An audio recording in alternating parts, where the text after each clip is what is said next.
Sam and Maggie are the ideal couple living in an ideal society. Sam brings home the bacon and Maggie keeps the house nice and tidy along with her other wifely duties. And don't forget their furry companion Winston, who just seems so sleepy these days. Everything is fine, and look at those giant cat masks, adorable. Everyone's pleasant here and safety is guaranteed with a camera at every corner. Be sure to put poison in your garbage before taking it to the curb to deter any pests. And if you see any suspicious activity with your neighbors, be sure to report it to the authorities immediately. Everything is fine. You may have a few questions like, why are their eyes glowing red? Why is there a distinct absence of children? And what the hell is going on in the neighbor's basement? Well, I suggest you forget all about it. Remember, everything is just fine. Hello friends, this is Grief speaking, and today we're going to be doing a deep dive on the webcomic Everything is Fine by Mike Burchell. I've seen this one suggested in the past, but was worried it would be a massive undertaking since there are 3 parts and each part has 30 episodes. On top of that, the comic is not complete as far as I can tell, and I wanted to do the whole thing. So I stupidly shelved it before I even gave it a chance. However, recently I made a post asking what you wanted me to cover, and Everything is Fine was the top suggested comic by quite a bit. Well, I have to thank you guys because I couldn't put it down, and honestly, it's become one of my favorite comics I've covered so far. I decided the best way to tackle this would be to do it in parts in the same way that the comic is divided up. Today, I'll be covering part 1, and if you guys really want me to, I'll do part 2 and 3 as well. So if you enjoyed this video, like and comment to let me know you want more from the series. A couple of notes about this comic before we get into it. This series can be very cryptic. It doesn't spell things out directly and leaves a lot of room for mystery. But when secrets and world-building lore are revealed, it is all the more satisfying. Honestly, I think the author uses what we don't know masterfully to keep the suspense high. So if you're a little confused at times, don't worry, there's some great payoff along the way. Secondly, this is the first comic I've covered from Webtoons, which has a unique format. The parts are called seasons and the chapters are called episodes, so that's why I'll use that language as we move through. Anyway, this intro is way too long, so let's get into the comic. This is Everything is Fine Explained, Part 1. So let's get into part 1 titled The New Forever. It begins with a man named Sam waking up on a beautiful day. He makes his way downstairs and finds his wife Maggie making some bacon, although it looks like she was daydreaming and burnt it to a crisp. Sam tells her he loves her and talks about how sweet she is. It's here we see Sam and Maggie's faces for the first time. Oddly enough, they seem to be covered in large cat masks. You know I love a good mask, but this just feels off. They have a lighthearted, stereotypical conversation about Sam's work. He's complaining about the grind, but says, I guess I have to play the game if I'm gonna get this promotion. Maggie questions this mentality, wondering if playing the game is really the best way. She says, you can play roulette all you want, but at the end of the day, who owns the casino? Obviously, she's hinting at something bigger than Sam's work, and after a brief pause, he simply answers in that 80s sitcom style, Hun, you know I'm no gambler, you silly Billy. He leaves for work and stops just short of the door and looks back at his wife, telling her the cryptic words, we need to forget. She tries to say more, but he harshly shuts her down and heads out. This initial conversation may be confusing, but trust me, this comic is well worth the subtle unraveling of its mysteries. Maggie decides it's time to feed their dog Winston. However, his food bowl is completely full. Either way, she dumps it out and refills it. She calls him to come eat, and we don't get a good look at him. He seems to be sleeping in his dog bed in the other room, unmoved by her voice. Maggie sits down to have a cup of coffee, and after looking at it, she sees what looks like a face appear, then immediately throws the cup on the ground, saying, whoops, as if this was an accident. Once again, she calls Winston to come lick it up, and he refuses to move. Actually, seeing a little more of his body, are those flies around him? She continues to call his name, and we finally get a good look at the poor pup and find he's dead. His corpse rotting and face eaten by maggots. And that's how the first episode ends. It's a stellar opening to the series in my opinion. Something is horribly wrong, but we don't know what. Only that it seems like this couple is forced to pretend that everything is fine. So let's move into episode 2, Swings and Roundabouts. Maggie sits at a park in the rain staring at some empty playground equipment. Nearby, another woman sits doing the same, and they exchange a glance. Then she gets a call from Sam, and it seems like he doesn't want her spending time there. Later, Maggie does some shopping. The store is in pristine order, with every aisle perfectly stocked and security cameras at every turn. Maggie reaches for a can of tuna, the only one that happens to have Japanese characters instead of English, something she spots as unusual. As she looks at it, a man approaches her from behind, scaring the crap out of her. Turns out to just be her neighbor from across the street, Charlie. He asks about the tuna can after getting a look at the unusual label, but Maggie redirects the conversation, not drawing any attention to it. She asks him if he's been doing okay since she hasn't seen him around lately. He just says goodbye and leaves abruptly. As he leaves, Maggie notices that his cart has a large amount of aluminum foil in it.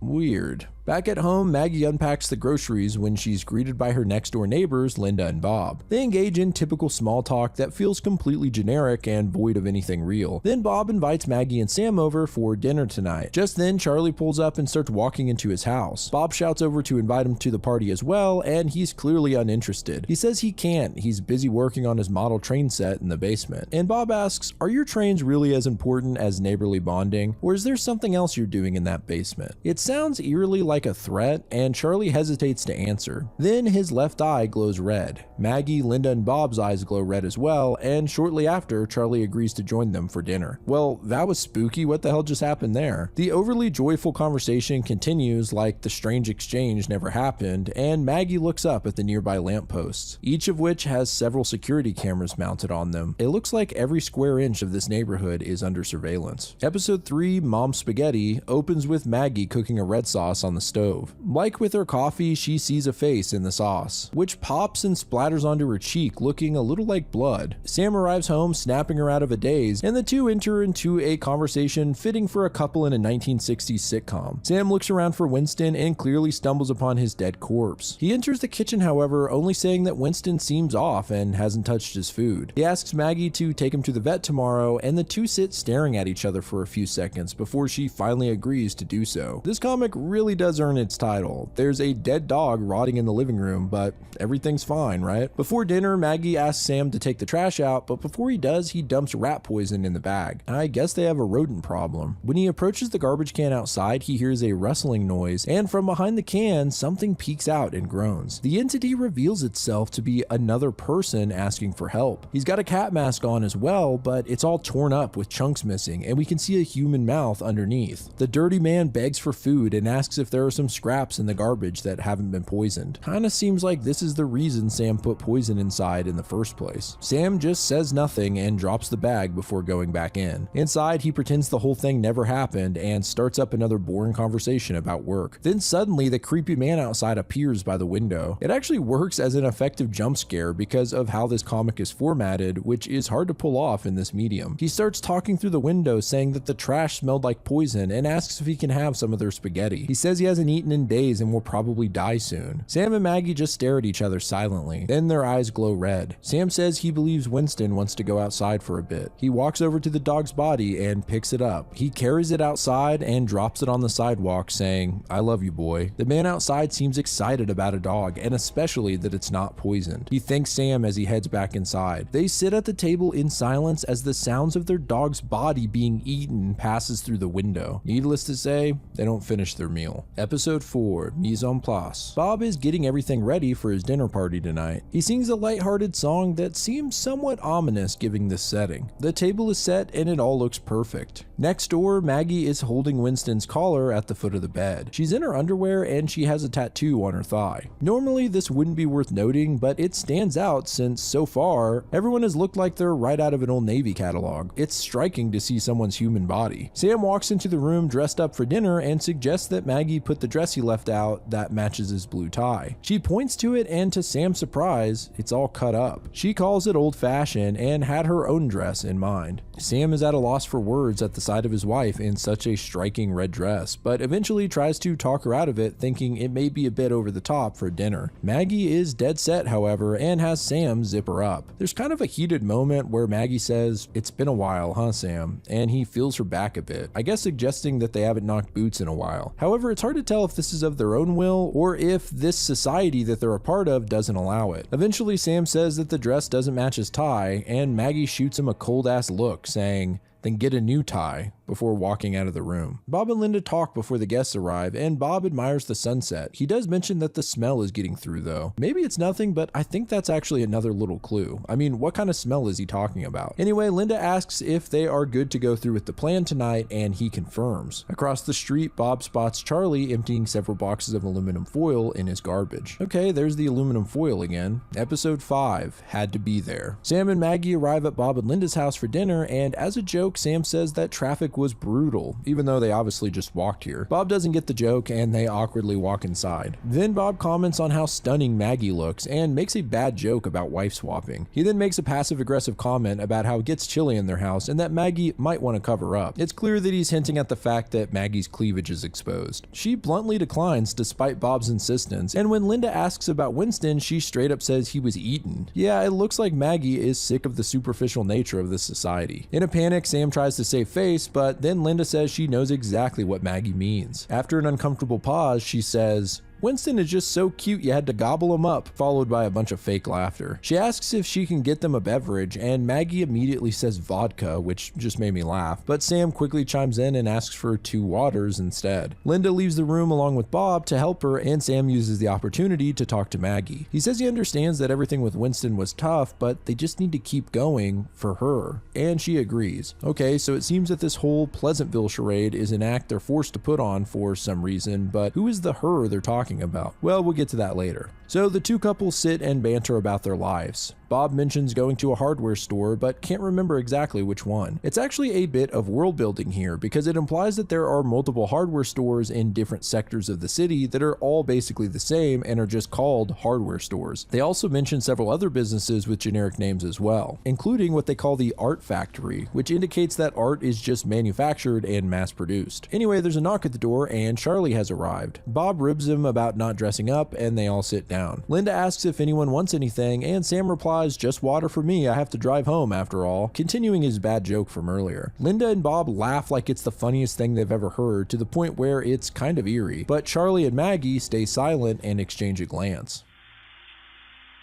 Episode 6, Friends for Dinner. At dinner, the group discusses their occupations. Charlie's job is to move boxes to point 4, and Sam's department does paperwork for points 7 through 10. It gives us a more vague idea of the strange structure of the city. They ask Bob what he does, and he says that he works at the box incinerator. The entire table goes quiet, and they all glance at each other. Okay, now I really want to know what's in the boxes. Linda brings the food out, and before they eat, Bob thinks that one of the guests should give a spontaneous declaration and volunteers Maggie. She gives a bizarre speech saying, "My name is Maggie of neighborhood 147D. Before this delicious meal, I feel spontaneously compelled to offer my thanks. I'm thankful for my husband's diligent work that provides for us and the fulfillment I find in my own household duties. I'm thankful for the government that keeps us healthy, protects us, and feeds us. I'm happier than I've ever been." Then everyone at the table says, "We are the happiest we've ever been," in unison. Yeah, this has real North Korea vibes. The fact that they all knew what to say at the same time at the end makes it seem like this was not such a spontaneous declaration, but rather a rehearsed one. There's an interesting detail shown when they start to eat. The cat mouth on the masks opens up like an automatic door, and you can see the real human mouth inside.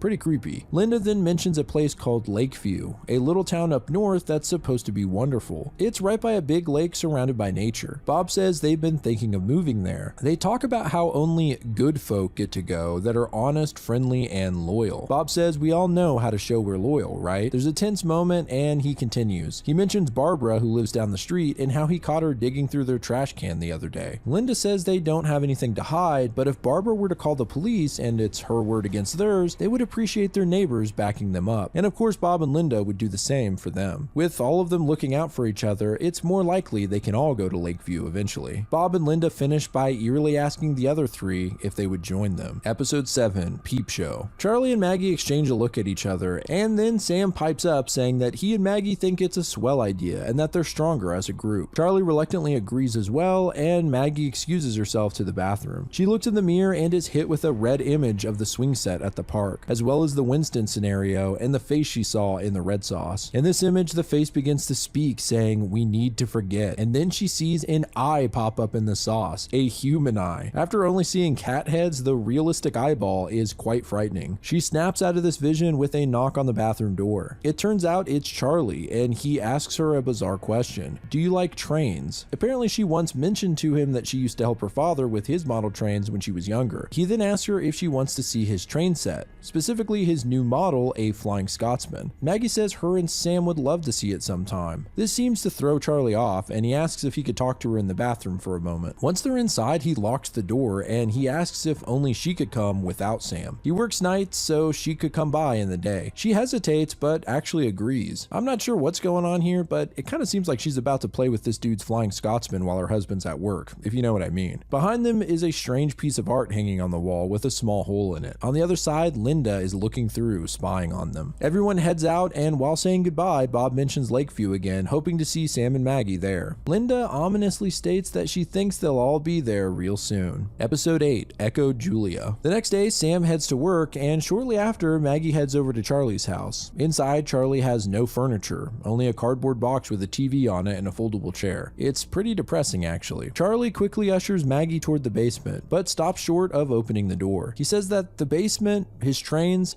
it's all a bit much. After she sees it, she may want to run away, but he asks her to trust him and let him explain once they're down there. She agrees, but as he opens the basement, his doorbell goes off. He reluctantly opens the front door and finds a police officer outside. It's kind of cute. He's got a mustache on his cat mask. The officer's very polite and asks if he can come inside. Charlie starts to decline, but then his left eye glows red and he says, "Of course, officer, come right in." The officer's name is Tom, and he continues the polite conversation inside with Maggie. Tom asks if there's anyone else inside the house and says he needs to have a little chat with Charlie. Charlie agrees, but says that Maggie was just leaving. However, Officer Tom tells her to stay. He asks Charlie a very important question he wants the answer to. What's in the basement? Episode 9, An Iron Voice. Charlie tells him he just keeps his model trains in the basement, and Tom asks to have a look. Charlie says that Maggie had nothing to do with this and asks if she can leave. The officer says she needs to stay because he wants her to see this, but if Charlie does anything crazy, it'll affect her too. Maggie tries to say that Charlie is a good man, and Tom cuts her off like a dick, saying, "I'm sorry, ma'am, did I ask you to speak?" Alright, I hate this guy. Tom goes to take a look in the basement, and Charlie apologizes for getting her involved. He says when this is over, forget all of it. Don't be like me. Tom reemerges from the basement and asks Maggie if she knows what's down there. She replies honestly that she has no idea, and Tom says good, let's keep it that way. Charlie begins to beg the officer not to do this, but Tom says this is just the way things are. He then declares, "Charlie Harris of Residence 398 in Neighborhood 147D, the state finds you guilty of conspiracy to undermine the optimal functions of society." Maggie is shocked and tries to defend Charlie once more, but Tom shuts her down again, giving her a final warning, or else she'll be found guilty as well. He continues with Charlie, saying, effective immediately, he's designated red status. He must vacate his home and may not speak to or interact with any other citizens. Charlie tries to convince Tom not to follow through with this and begs him to stop, saying they can just act it out instead. Then he says, "Her name is Charlotte, Tom."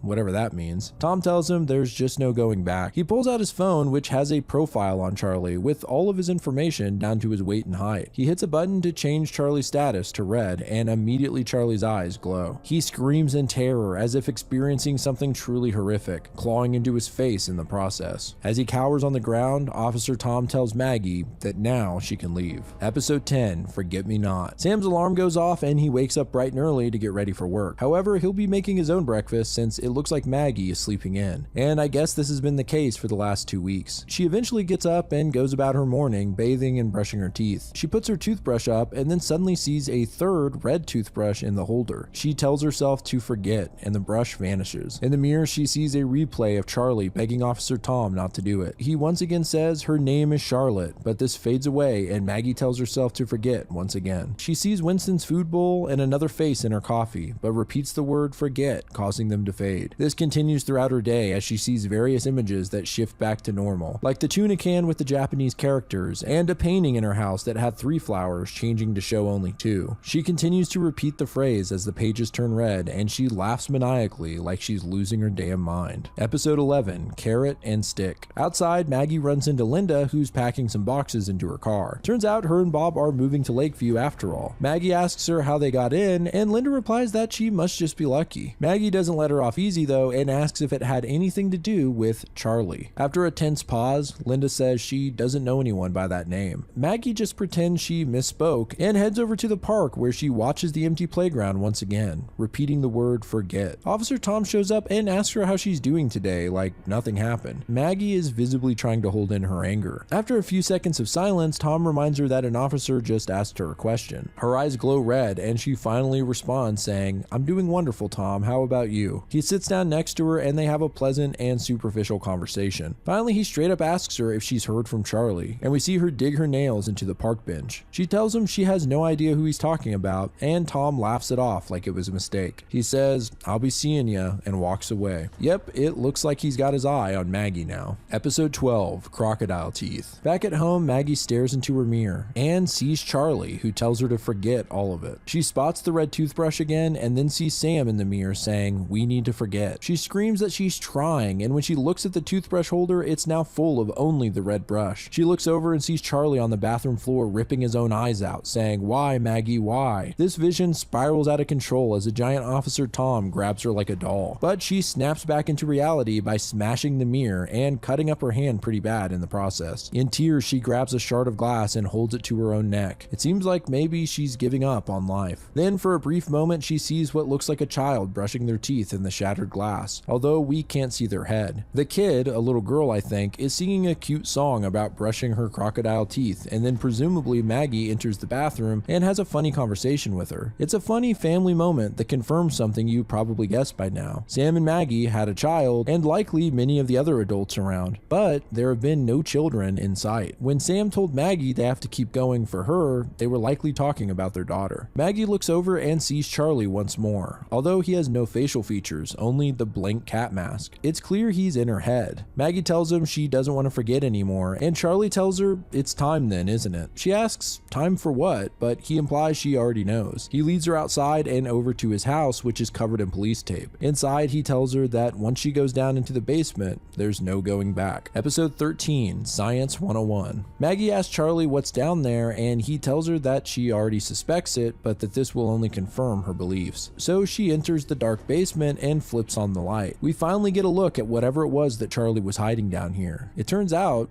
to be nothing. At least it looks that way. It's a pretty normal basement with a washer and dryer as well as storage shelves. After looking around, Maggie finds a box labeled trains and takes a look inside, but still doesn't find anything unusual. She looks around the basement once more and finally spots something behind the dryer, a small piece of foil left on the wall. Maggie says that this can't be all that's down here. Then she finds a box for the Flying Scotsman, the train Charlie wanted to show her. Inside, there's a drawing by a child named Charlotte that shows the girl and her father and what appears to be her mother up in heaven. This must be the girl Charlie mentioned and likely his daughter. It also implies that his wife died at some point and that's why he lives alone. She also finds a textbook labeled Science 101 with a dog-eared page. The page is about a Faraday cage, an enclosure used to block electromagnetic fields from entering and affecting the contents. It goes on to explain that you can make a Faraday cage simply using aluminum foil. Across the page in bold red letters, Charlie has written the words, "It works."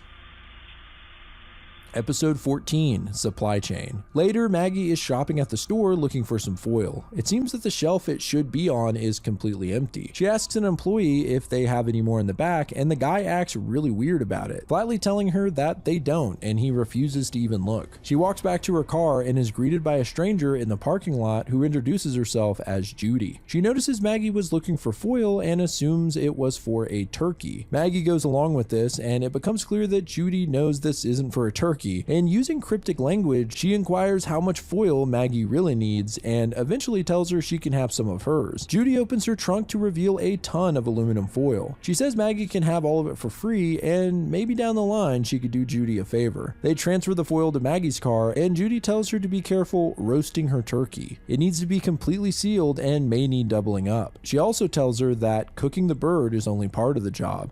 You have to be prepared to carve it up. Episode 15, Try It at Home. Maggie arrives home with all the foil, and Sam asks her why she needs so much. She tells him it's a housewife secret. She asks him to help her bring it into the basement, and he seems a little suspicious, but goes along with it anyway. Next door, Linda is watching through the window and tells her husband that it seems Maggie has picked up a new hobby, model trains, and says she's going to make a call. Bob asks if she's sure, since they're already going to Lakeview after all, but Linda insists. 1 week later, Sam is putting up a painting with a hammer and nails. He spots Maggie coming out of the basement and questions why she spent so much time down there lately. She says that she's doing laundry, just part of her wifely duties. He attempts to go down into the basement to look for his lucky socks, and she quickly stops him. This leads to a heated back and forth until suddenly the doorbell rings. Sam answers it and finds none other than Officer Tom at his door. Episode 16, Animals Are Free. You know this chapter is going to get wild because there's a warning at the top for disturbing content and imagery. Tom asks to come inside and Sam kindly obliges. Maggie and Tom exchange cold pleasantries, then he asks if he can check the basement. Sam says of course and offers him the grand tour, if it's okay with Maggie. She says of course, go right ahead, so Sam and Tom open the basement door. They pass by the hammer and nails that are still sitting nearby, and Sam asks if there's any particular reason he needs to take a look down here. Tom says he's just curious, and as they make their way down the stairs, we can see Maggie enter the doorway behind them. Even more unsettling, we see that the hammer is missing. Sam fumbles for the light switch and finally turns it on, revealing that the basement has been covered top to bottom in foil, making it a large Faraday cage. This explains what Maggie was doing down here all week. Sam is confused, legitimately not knowing what's going on. Up the stairs, the basement door slams shut and Maggie stands at the top looking down at them and clutching the hammer. Tom tells her she needs to think very carefully, but before he can even finish the sentence, Maggie slams the hammer into the side of his head. Truly one of the most shocking moments in this entire comic. Blood, along with a strange green liquid, cover the hammer and splatter the walls as it sprays out of the side of Tom's head. His body lay in shock on the floor, mumbling when Maggie addresses him. She says, "I want you to know, Tom, even through that mask I saw it on your face. We're all in the same boat here, but that doesn't mean we have to enjoy it like you do." Tom stutters that they really are the same. He says their names are Peter and Davy, likely the names of his own children. Maggie raises the hammer coldly and says their names were Charlotte and Charlie. Tom tries to beg her to stop, saying they can go back, but she says, "I'm sorry, Tom, there is no going back." The following pages are in red as Maggie brutally smashes Tom's head in with the hammer over and over. Sam stands in horror as she commits the act, blood splashing onto his face. Maggie kneels over Tom's body with green goo and blood covering most of her face, and simply says to her husband,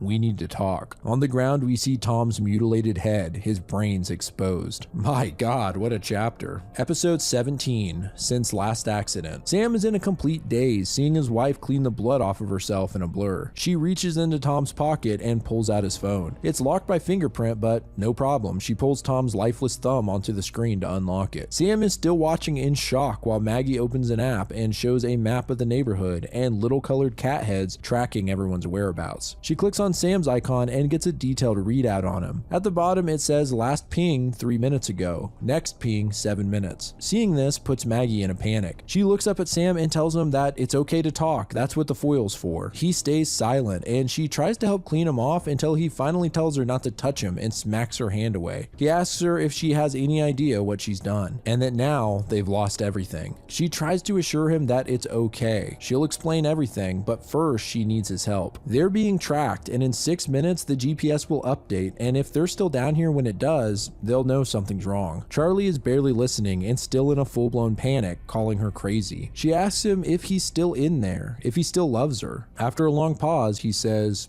Of course he does. Then she recounts when Sam proposed to her, how he had the whole thing planned outside and told her he couldn't tell her why, and it sounds like the worst idea in the world, but you have to take my hand and come outside. You just have to trust me. Maggie is now asking him the same thing, to trust her. In a couple of minutes, the GPS will update and they'll see Tom is missing. But if he can help her stop that, they may find a way forward, and maybe they can save her. Sam finally agrees to trust her, and they realize their first order of business is to move Tom's body. Episode 18, Funny How. Sam and Maggie move Tom's body upstairs, and Maggie reminds him not to speak until they get back into the basement. Getting a better look at Tom's busted up body in the light, Sam can't help but throw up. The GPS pings and they head back downstairs. Once in the basement, Maggie tells him it's okay to speak. You can even curse if you want, although she finds it really fudging difficult to do so. She chuckles, and this just sets Sam off. He talks about how hard he's worked to keep this all together and how she's ruined any chance they had of getting her back. Maggie doesn't believe there's really a chance that would ever happen, even if they played along with this sick game. Sam asks her what the point of all of this was, and Maggie says that whoever's running this whole thing can't be trusted, and after she found out about the foil, they could talk and come up with a plan, or at the very least, she could hear his real voice. She's lost track of the last time they've had a real conversation, but thinks it must have been 3 or 4 years ago. Maggie sets a timer for the next ping, and Sam collapses to the ground in exhaustion, saying he just wants all of this to be over and that he misses her so much. Maggie sits down to him for a few moments, and finally Sam breaks the silence, saying it's been 3 years, 1 month, and 15 days since they last truly spoke. I guess he'd been counting. He also tells her he's all ears. What's the plan? Maggie says he's not gonna like it, but to hear her out. We then cut to a knock on the door. The neighbor Bob opens it up to find what appears to be Officer Tom standing at his door. Episode 19, Protect and Serve. So I'll just tell you right now, this episode will seem very confusing, but just hold on till the following chapter because it ends up being one of my favorites. So it seems Maggie's plan involved Sam impersonating Officer Tom. He asks to come in and have a look around, and Bob seems suspicious but lets him in. He offers him a glass of water since it seems like the officer has a frog in his throat, likely due to Sam changing his voice. He says he needs to look down and back. Bob is still a little confused, as are we, but assumes he means the basement and kitchen. Sam asks if he can have any whiskey, and Bob politely offers him wine instead. As he prepares some, Sam inspects the kitchen sink, and we hear a small clicking noise. When Bob comes back with the wine, Sam just ignores it and heads towards the basement. Bob offers to give him a tour, but Sam shouts, "No, stay back, only me." He goes downstairs, slamming the door behind him, and makes quite a ruckus downstairs before coming back up. Then he just walks out the back door, not saying a word to Bob. Before Bob can think about what the hell just happened, there's a knock at the front door. It's Maggie, and she's in a tizzy. She tells him that Winston has gone missing and asks if he's seen him. Bob assures her it's probably fine and offers to go help her look. Just then, a loud thud sounds nearby. Bob thinks maybe it was Winston, and Maggie says she'll go look, now refusing Bob's help. Bob can tell something is up, and when he gets back inside, calls the authorities. He starts to report what happened when interrupted by whoever's on the line. He simply says,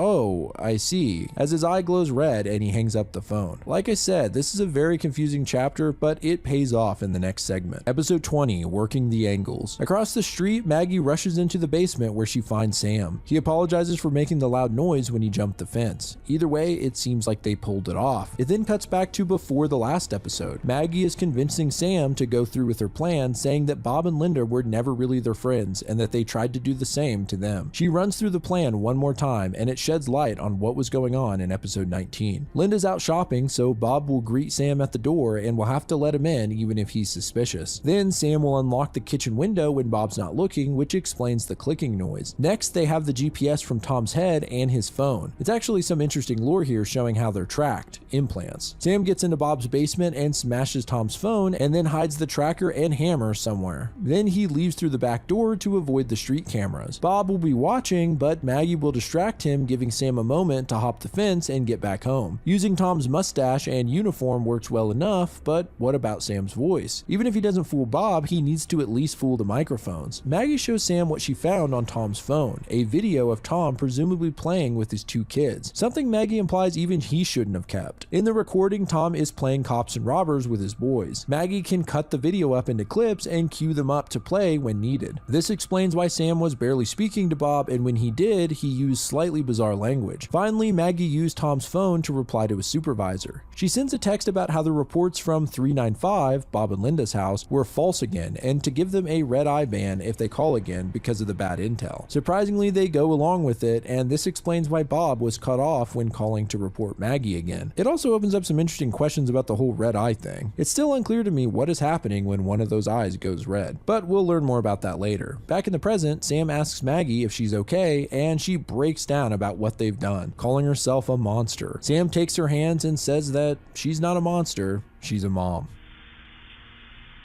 Episode 21, One More Time. Sam manages to calm his wife down and they decide they should probably go back upstairs. Maggie says that if things go wrong, and let's face it, they probably will, this may be the last time they have together. After a moment, Sam simply asks her, big or little? She replies little, and we see what they were talking about. They just wanted to cuddle one last time, Maggie being the little spoon. Oh, come on, that's just cute. Next door, Bob explains what happened to Linda, and their eyes glow red. Linda asks Bob to help her find some tape to pack for Lakeview, and they go into the closet. Turns out that their closet is actually a Faraday cage lined with aluminum foil. Here, Bob can tell her all the details of what happened without the facade. He says that it may sound crazy, but he thinks maybe the officer was actually Sam dressed up. He thinks maybe Sam and Maggie murdered Officer Tom. Episode 22, Every Unhappy Family. After Bob pitches this theory, Linda just looks at him dumbfounded and then calls him an idiot. She mocks his idea and makes him feel stupid for coming up with it, which is hilarious because he's so dead on. Linda calls Sam and Maggie the two most spineless dipshits around. Of course they'd never have the balls to kill a cop. By the way, this is the first curse word in the series, and it actually probably indicates that Linda and Bob have had the Faraday closet for a while to be comfortable cursing like that. Anyway, Linda thinks they should leave early in the morning to Lakeview before anything goes down. Bob suggests leaving tonight, and Linda viciously mocks him again, since this would make them look guilty. He apologizes, and she says, "It's okay, hun. This stuff just isn't in your nature." This scene really makes you hate Linda if you didn't already. The next morning, Sam brings Maggie a cup of coffee, although he refers to it as caffeine, saying he misses real beans. They remember a cute instance when their daughter brought Maggie a cup of mud and said it was coffee, which she accidentally drank. But reality sinks back in, and Sam says that maybe they'll actually pull this off. He asks Maggie why she didn't tell him about the foil to begin with, and she admits she wasn't sure if she could trust him after all these years. He apologizes for letting himself get comfortable with the hellish facade they're forced to put on, and for treating Maggie poorly in the process. They both say "I love you" and then move on to the next order of business, Tom's body, which has been wrapped and taped up. Episode 23, One Body Problem. Late into the night, a woman named Laura makes a call to a police officer named Greg, asking if he's heard from Tom. It seems Laura is Tom's wife, and he hasn't come home yet. Greg assures her that he'll see what's going on with Tom and that he's probably fine.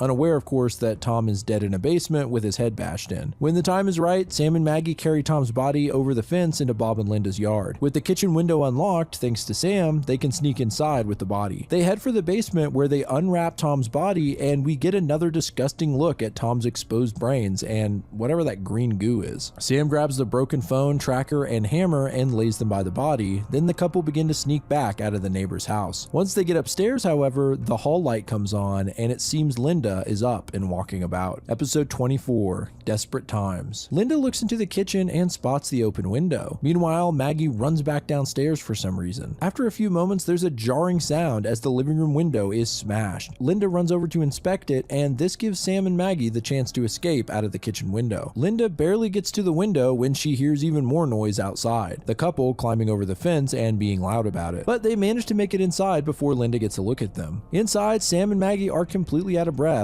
but they manage to move the body and get back right before the 10-minute GPS reset, hopefully framing their neighbors for the murder. Sam asks Maggie what she threw out the window, and it turns out it was the hammer, which is why she ran back downstairs. Linda finds it in the yard and also happens to notice her neighbor's lights on. Sam freaks out over the hammer since it was covered in blood and goo and might lead to Linda looking into the basement. But Maggie reminds him it doesn't really matter at this point. They can't report it, so they're out of options. Bob and Linda inspect the hammer inside and decide it must definitely have something to do with Sam and Maggie, and decide to at least try to report them. But before they get very far, police lights flash through the windows. Soon there's a knock at the door and Linda opens it up. Outside, Officer Greg and another cop politely ask if she's seen their good friend Tom lately. Episode 25. Sam and Maggie see the cops at their neighbor's door and realize that this is where the rubber hits the road. They tell each other I love you and prepare to face the music. Shortly after, the second cop, Pete, knocks on their door and asks to come inside. Sam and Maggie put on a polite front. Turns out that Maggie actually called the police, saying that she was woken up by a smashing sound next door and that there was a commotion. Officer Pete asks who was involved, and Maggie playfully says it was probably just a lover's spat. We've all been there. Pete thanks them for bringing it to their attention, but follows by asking to see their basement. Sam shows him downstairs, and we can see Maggie standing in the doorway. Very reminiscent of when Tom walked down not so long ago. Before we see what happens, it jumps back to Officer Greg, who's asking Linda a few questions. Linda says she never met an Officer Tom when Bob barges in front of her and explains everything, showing him the hammer in a panic. He can't contain himself and eventually straight up tells Greg that he thinks the neighbors murdered his colleague Tom. The cop seems puzzled, and Bob just starts rambling on about how he thinks it was Sam dressed as Tom who came over and that it's all a conspiracy. The officer says it's an interesting story, especially the fact that 1, Linda just said she never met Tom, and 2, he never mentioned anything about murder, making Bob seem guilty as hell. Greg then asks to see their basement. Speaking of which, back at Sam and Maggie's, the officer looks over their basement and doesn't find a thing. All of the aluminum foil has been removed. However, he has Sam and Maggie come with him to help straighten this whole thing out. Next door, Greg has just stumbled upon Tom's corpse in the basement and is disgusted at the sight of it. Bob and Linda are in a full freakout, saying over and over that it wasn't them. Poor bastards. Greg ignores them and says that they are found guilty of murder and that effective immediately, they are designated red status. Episode 26, No Going Back. Officer Pete shows up with Sam and Maggie, and Greg tells him to stay up there. He's not going to want to see Tom like this. Linda says that Sam and Maggie were behind it, and Maggie plays dumb, acting like she doesn't know what's wrong. Greg tells Pete what's happened and wonders what Tom found that would make Bob and Linda do this. Bob once again starts rambling about his conspiracy that Sam dressed as Tom and came over here, but Sam and Maggie ask why would he tell such awful lies. On top of that, the story sounds completely bogus. Suddenly, Linda appears from the kitchen holding a knife. Bob and the police try to calm her down and talk to her, but she realizes now that they're red status that there's no talking it through. She runs up to stab Maggie, but right before she can, Officer Pete hits her with a taser, dropping her to the ground. On her knees, she tells the other couple she hopes they're proud of themselves. They could have let them go. Officer Greg then officially changes them to red on his phone, causing their eyes to glow. In their eyes, we see a vision, all in red and white. There are 2 children standing at the top of a tall building calling for them. The oldest child says, "We don't know if you can hear us, but just know it's okay. You didn't do anything wrong." We then see the children start to step off the building. They say that they are actually lucky and that this is the most important part. We can see their white silhouettes falling rapidly from the extremely tall building. The kid continues saying, "We love you, Dad. You're our hero. Mom, I'm scared, but I'll be brave for him. Love you, Mom." Then 2 loud thuds. It zooms back out from Linda's eye as she screams in pure terror. As Bob and Linda stay on the ground mentally broken, Officer Greg says, "Okay, folks, now you can leave." Man, this was one insane episode. It did show a little more into what's happening when someone is turned red status. It seems their children, wherever they are being kept, are killed and they're forced to watch. Maybe when their eyes glow at other times, it's showing them similar imagery of their children, which is used as a tool to keep everyone in line. I'm not entirely sure, but I'm intrigued to find out more. Episode 27, Heat Death. The cops bring Sam and Maggie outside, but right before they do, Linda and Maggie exchange a cold glance. Greg tells them it was pretty brutal stuff in there and he's sorry they had to see it. Maggie asks what'll happen to Bob and Linda, and the officer just responds, "What will happen to who?" Just like with Charlie, it seems the protocol is to forget that red status people ever existed. It's strange to me that they don't appear to kill them though. They basically just break their will to continue, and I'm assuming force them out into the street or something, which might explain the guy that ate Winston. So the question then is, what happened to Charlie? Anyway, Greg tells the couple how lucky they are. Now that Bob and Linda are out of the picture, a spot opened up at Lakeview and he's taking them there tonight. They get their bags packed and they take Tom's car since,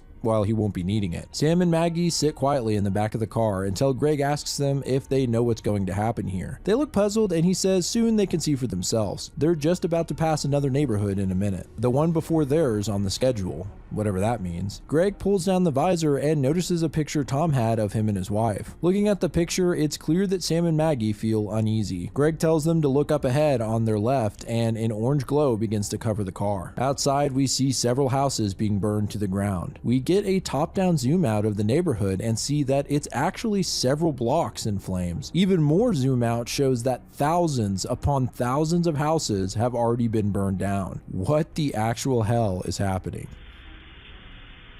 Episode 28, Pleasure to Burn. This episode starts elsewhere at a box factory. Box Factory 118192 to be exact. A woman approaches it, and I think it may be Judy, the lady who helped Maggie get all that aluminum foil. I'm not 100% sure, but she does look the same. For instance, they both have cat heads. I'm just kidding, but the outfit is the same. Inside, boxes are being shot out into a huge pile, and nearby is a table with some left behind food scraps. In the center of the building is a large incinerator and a conveyor belt. At the end, a figure stands on the conveyor, being slowly pulled into the flames. Judy tries to talk the man down, telling him that they would want him to fight, probably referencing his children. She asks how he's gonna face them if he goes out like a coward. The man says, "I was throwing all that stuff in the river when I got back to the car and the book was on the seat." I really don't know what this guy's talking about, but I'm sure we'll find out soon. Judy starts the conveyor belt again and then climbs on it. She tells him to take the road north and when he hits the woods to look for a rusty ice cream truck. As she almost goes into the incinerator, she says, "There's no point saying sorry, just tell them I went down for the cause." But at the last second, the man grabs her and pulls them both off. On his knees, he says,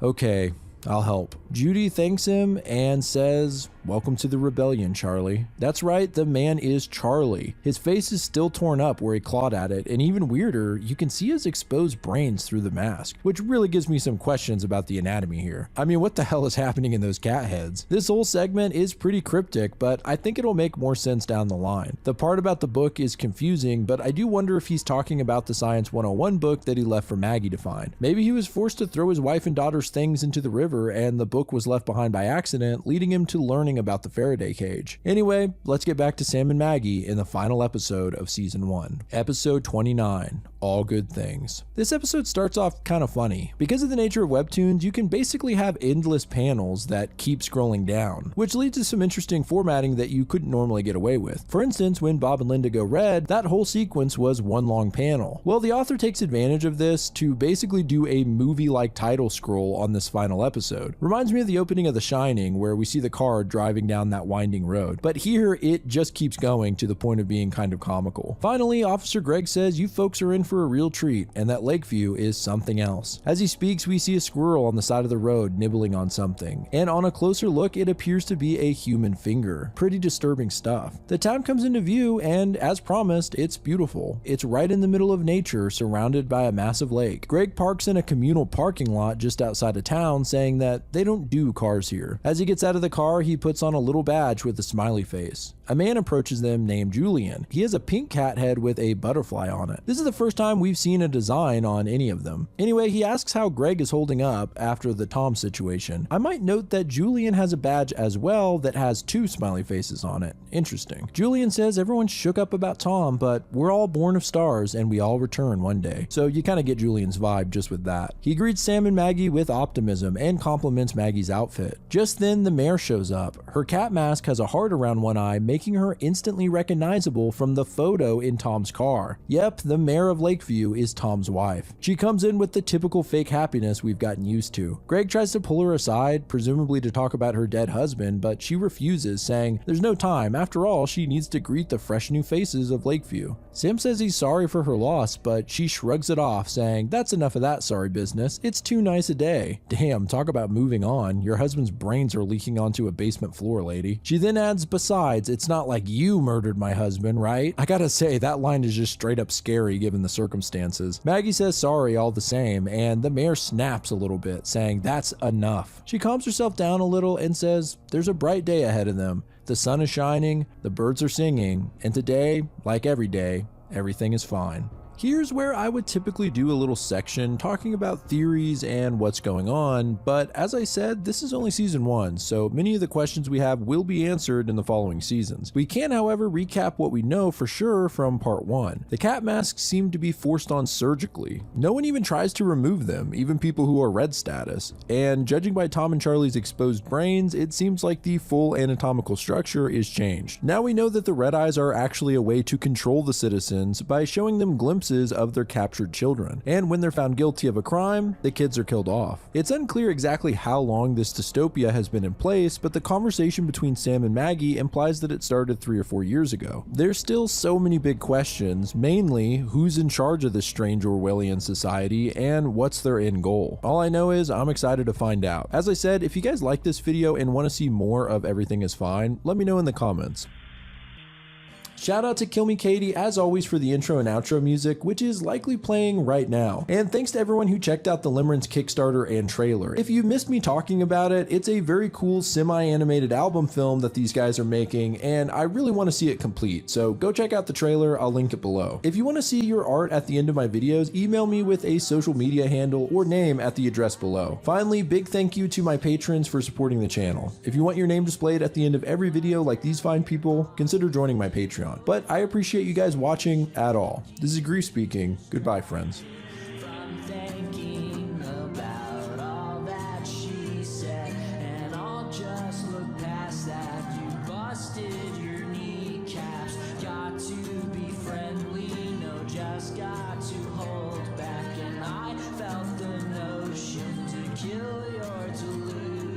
Today's video is sponsored by War Thunder. Thanks to them for supporting the channel.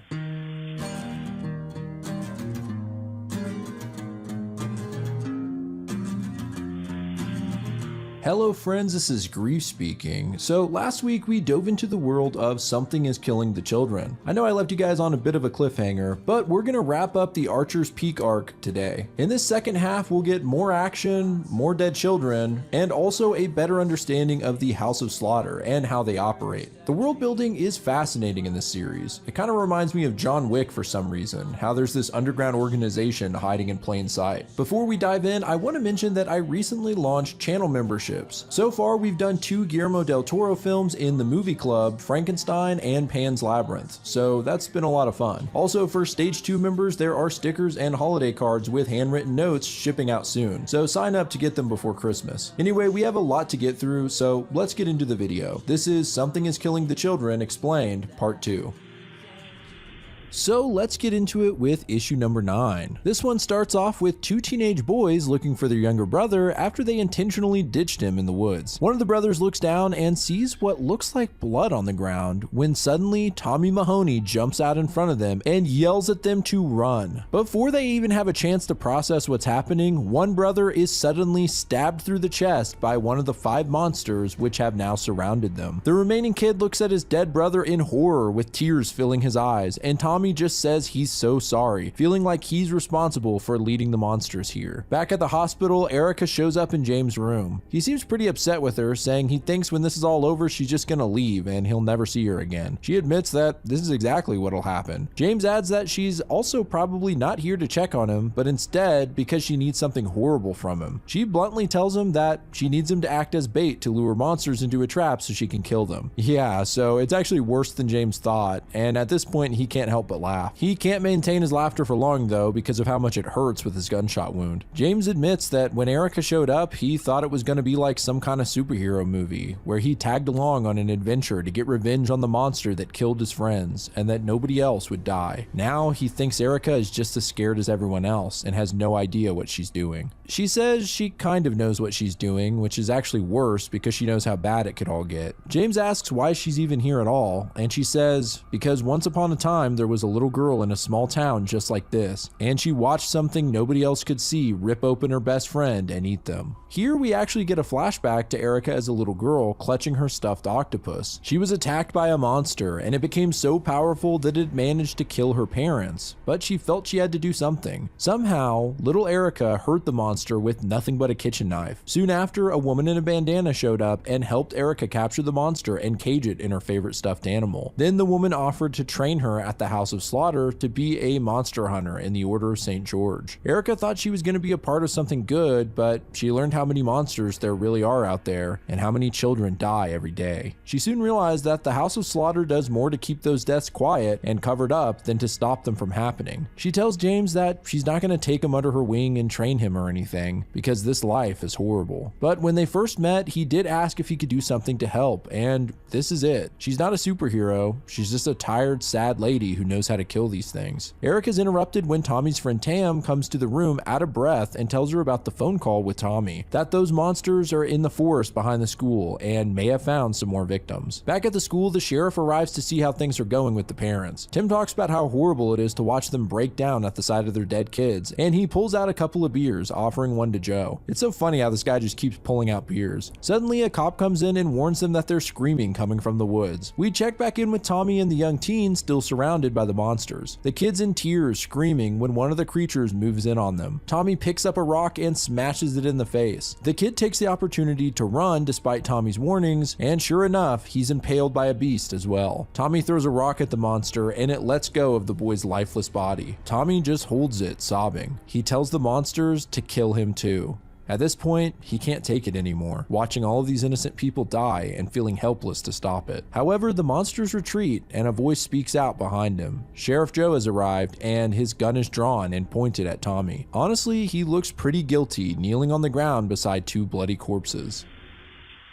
Before we go any further, I want to thank today's sponsor, War Thunder, the most comprehensive and detailed vehicle combat game out there. War Thunder is completely free to play, and you can hop into it on PC, PlayStation, Xbox, and mobile. One of the things that makes War Thunder so addictive is just how massive it is. You can take control of over 2,500 tanks, planes, helicopters, and ships from more than 10 major nations. Everything from 1920s biplanes and early armored cars, all the way to modern jets and main battle tanks. What I like about War Thunder is the amount of detail. The sound design, the damage modeling, and the feeling of chaos when a battle gets intense is awesome. And despite how detailed it is, it's easy to pick up and play, so anyone can jump in. And if you use my links in the description or pinned comment to sign up, whether you're brand new or you haven't played in the last 6 months on PC or consoles, War Thunder will give you a massive bonus pack. The bonus includes the exclusive vehicle decorator Eagle of Valor, 100,000 Silver Lions, and 7 days of premium account. This is only available for a limited time,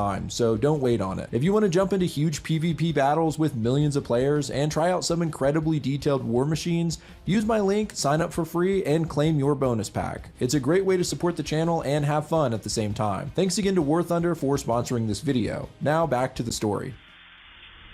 Issue number 10. Back at the school, Principal Colin asks for the family of Sophie Mahoney to step forward. Tommy's mother comes forward and is pretty harsh towards Collins. I guess if your kid was killed, you'd be pretty jaded too. In the woods, the sheriff tells his deputies to keep the whole situation quiet. They don't need another panic this close to the families. Tommy chimes in saying he didn't do this and that the real killers are out there and will be back here any moment. Joe freaks out on him, telling him to shut the hell up, and the deputies awkwardly head out. Shortly after, Aaron arrives and Joe just says, "Oh God, there's more of you?" He soon realizes this is the man he spoke to on the phone. Aaron tells him that they'll need his authorities to keep the adults down there from panicking. Meanwhile, he'll watch Tommy to make sure he doesn't get into any trouble. Well, we all know what that means. The sheriff goes along with this, saying he needs to go tell a mother and father that they just lost their other kids as well. Tommy knows Aaron must be from the same group as Erica and tells him that she did something to him so he can see the monsters now. Aaron says he's well aware of what she did and pulls out a syringe with a red liquid, then casually says, "We cannot allow you to live." Meanwhile, Tam has given Erica and James a ride to the school, but when they arrive, a cop tells them they'll need to turn around and that they'll resume things tomorrow. Erica and James get out anyway and approach the gym where many of the parents are enraged at being turned away from seeing their children's bodies. They run into the sheriff, who immediately asks why James isn't in the hospital. Erica just ignores him and says he needs to tell her exactly what the hell happened here. He just lays it all out about finding the 3 bodies in the woods and how her friend is watching Tommy right now. Erica looks pretty scared, realizing how close the monsters are, especially since there are a lot of children here with their parents. She tells Joe to get the parents, especially with children, as far away from here as possible, and to take James as deep into the school as they can manage. James tries to protest, but Erica tells him very seriously that this situation is way worse than anyone realizes, and she doesn't want him getting hurt. So Joe has Tim take James into the school while he leads Erica back to Tommy. At the same time, we see an exchange with Tommy's mom and a cop where she's refusing to leave the premises until she sees her daughter. In the woods, Aaron has injected the syringe into Tommy, though it doesn't look like it's going to kill him, but rather drug him to make his death painless. I guess that shows some empathy. Aaron pulls out a knife and says that it is crucial that their secrets don't get into the wrong hands. Before he can slit Tommy's throat, however, Erica jumps in to stop him and knocks him to the ground. She's now realizing that Aaron is here to help cover up these incidents, not help stop them, and that Tommy is just another loose end. Aaron says she's the one who opened this door, not him, and that she knows the rules. Tommy struggles to stand up, and Erica tells the sheriff that he's drugged and will be useless for a few hours. She then slams Aaron up against a tree and tells him that she's going to need his help. He says she's just delaying the inevitable and points out that the more she reveals in front of the sheriff, the more he becomes a target as well. She interrupts him, saying that there are 5 Oscura types and 3 dead bodies, meaning that isn't enough sustenance for a full brood. They'll be in a blood frenzy, and their starving. Aaron sees how dangerous this is and decides to help her after all. She says that this is what none of them understand at the House of Slaughter. While they worry about all the rules, real people are getting hurt. We cut back to the school where a young girl flies her toy airplane through the parking lot. She stops dead in her tracks, however, when she sees a massive monster creep out from the woods. It seems after feeding, the babies have grown in size by quite a bit. Nearby, Sheriff Joe is walking Tommy into the school parking lot, and Tommy sees the monster. He desperately tries to tell Joe to get the little girl, but can hardly speak. Finally, he rushes forward to try and save her himself, but still being drugged, he falls face first onto the ground. Meanwhile, the little girl cries out as she's pulled into the air. To the adults who can't see the monster, she seems to just be floating, and finally, the creature rips her in half. Jesus, this comic is so unforgiving. The parents are in shock, including Tommy's mom, who walks over to try and help the girl, not seeing the beast standing right in front of her. Tommy again runs forward, attempting to save his mom. Meanwhile, James urges Tim to get everyone into the gymnasium, saying more kids will die if he doesn't. So Tim starts calling everyone inside. At the same time, Erica and Aaron show up and believe that because of the massive amount of fear, the monsters will soon be able to kill everyone, not just the kids. Aaron tells Erica to get James and Bien and get as far away as possible to lead the monsters into a trap. On the other hand, he intends to stay here and fight. Erica says he can't fight for shit, but he argues that he passed all the same field tests as her. He tells her he's not an evil man. He doesn't like how the order conducts its business. He just always tried to tip things in the right balance. That's why he's always had her back ever since they lost Jessica. Well, I don't know who Jessica is, but Aaron just got a lot more respectable and he pulls out his knives ready to fight. Erica helps move the others into the gym, and Tommy asks if Aaron is really going to fight them alone, but she seems to imply that Aaron isn't intending on actually winning. He charges in, stabbing one of the creatures in the face, but immediately his arm is cut off. He curses and hoped it wouldn't end this soon. In the final panel of the issue, we see the monsters tearing Aaron to pieces and eating him. Whoa.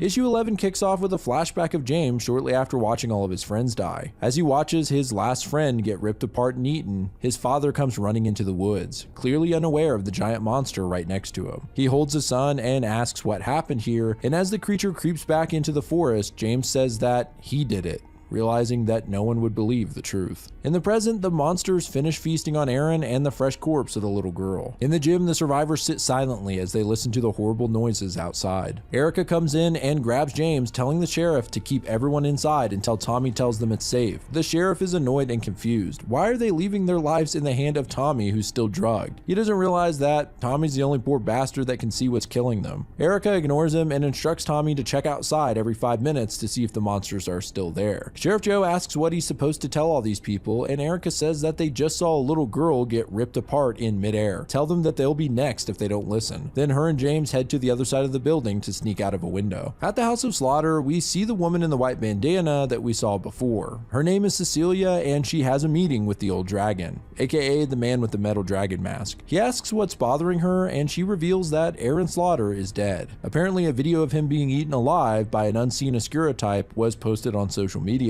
and shortly after, another video of a young girl being ripped in half appeared online as well. Cecilia says that their friends in Silicon Valley have helped contain the posts, but the old dragon says they need to do a full blackout in Archer's Peak. No internet and no cell connection. They also need to divert any highway traffic away from the town. He then tells her to take point and bring a full team in. I should point out that while they have this conversation, the old man seems to be chowing down on gummy worms, which was an interesting touch. On the old dragon's desk sits a white teddy bear missing an eye. It starts to giggle, and he tells Cecilia to ignore it. This little bear seems pretty psychotic. He then says he wants Erica Slaughter brought back alive, but Cecilia thinks she's become too big of a risk. The old dragon cuts Cecilia off and slams his fist on the desk, reminding her that he's the dragon around here, and that he wants to speak with Erica himself. Cecilia says it will be done. She walks out into the hall and looks at several doors. One is labeled Black Room and another White Room. She enters the White Room, where many more people wearing white bandanas are awaiting her orders. Pretty interesting. So it seems within the House of Slaughter there are different factions or teams or something. Back at the school, Erica helps James climb out of a window, and you can tell it's painful considering his wound. Nearby, one of the monsters is lurking, but it seems they managed to avoid it as they get into a Jeep that Erica starts to hotwire. She says if they can find Bien, she can perform the ritual that will let her kill them. James pulls out his phone and sees that he has no service. Erica knows exactly what this means and says they need to move fast. At the same time, James looks up to find the monster right outside of his window, like it's Jurassic Park or something. Issue 12 opens with James running up to a house and banging on the door. His face is covered in blood and tears, and he's crying out for help. Finally, someone answers, and it's Tom, who, if you remember, took Bien to protect her from Aaron and Erica. He says he doesn't know how they found him, but Erica's not getting anywhere near this girl. James falls to his hands and knees and begs for Tom's help, saying that Erica is hurt and he thinks she's dying. So Tom finally gives in and decides to help, following James to the Jeep. Here they find Erica bleeding and slumped over the steering wheel. She just says, "Hey John." And I should point out what appears to be a mistake in this series. Tom is sometimes called John with no explanation. At first I thought maybe it was two different similar looking characters, but no, it's the same guy. I just decided to pick the name Tom because it reminded me of Officer Tom from Everything Is Fine. Anyway, Erica says when she told him not to hide somewhere stupid, she didn't just mean his parents' house, but he says he doesn't exactly have a lot of spare houses to hide in. He asks what happened, and we get a short flashback of Erica fighting the monster, but getting her arm bitten in the process. With her uninjured arm, she managed to kill the damn thing, so at least that's one down. Tom helps her inside, but he says he needs to know what happened. Erica says she'll explain it the best she can, but she needs to stitch herself up, and quick, because the Order of St. George is coming. It cuts to a black car stopping at a sign outside of Archer's Peak, and some of the white bandanas cover it up with an exit closed sign as they make their way into town. While Erica patches herself up with one hand, Tom kind of unloads on her about this whole messed up situation and how he doesn't understand what's going on. Erica tells him that he's just gonna have to accept that there are things happening here that'll just sound made up, so he's just going to have to listen to what she tells him. She then lays it out so bluntly that it's almost funny. Monsters are real, only children can see them, and she's part of an organization of monster hunters called the Order of St. George. James then adds that the monster that killed his friends had 5 babies, and they're going to eat everyone in the school if they don't lure them away. Can you imagine being in Tom's position and hearing all of this? Well, after everything that's happened, he just accepts it. Erica says that laying the trap isn't as simple as dangling a kid out in front of the monsters. She needs to tap back into the invocation that created the monster, and to do that, she's going to need Bien. At the school, Tommy's looking around outside and at first doesn't see anything but some mutilated corpses. He can't tell whether there's 4 dead people or just a couple of people torn into pieces and tossed around. Just as he's about to give them the go-ahead to leave the gym, a monster comes around the corner and he runs back to the others. Right before he gets inside, he spots 4 white masks at the edge of the woods. Meanwhile, Erica approaches Bien, who says she doesn't want to talk to her because she wants to hurt the babies. She says they weren't hurting anybody, they were just eating what their mama brought them. Well, that's one way to look at it. Erica tells the girl that those babies have grown up now and they're killing children. She asks Bien the first time she heard about the monsters, before she even saw them. Bien explains that she thinks it was when she was at a sleepover at Carly Monitz' house. James recognizes this name as one of his friends who died was Tyler Monitz. At this sleepover, everyone was telling scary stories when Tyler came in and scared all of the girls by telling a story about the monster in the ravine. The same story he heard from James. Bien and her friends were scared to go into the woods after that because of the monster, and shortly after, one of the girls at the sleepover went missing, Sarah Washington. James tries to interrupt the story to tell Erica something, but she says they need to let Bien finish. The girl says that the more kids that went missing, the more scared she got, until one day, the monster took her back to its cave where she pretended to be dead to survive. After she tells this story, James storms out of the room and Erica goes to speak with him. She finds him sobbing on the back porch. He didn't really think this was all his fault, but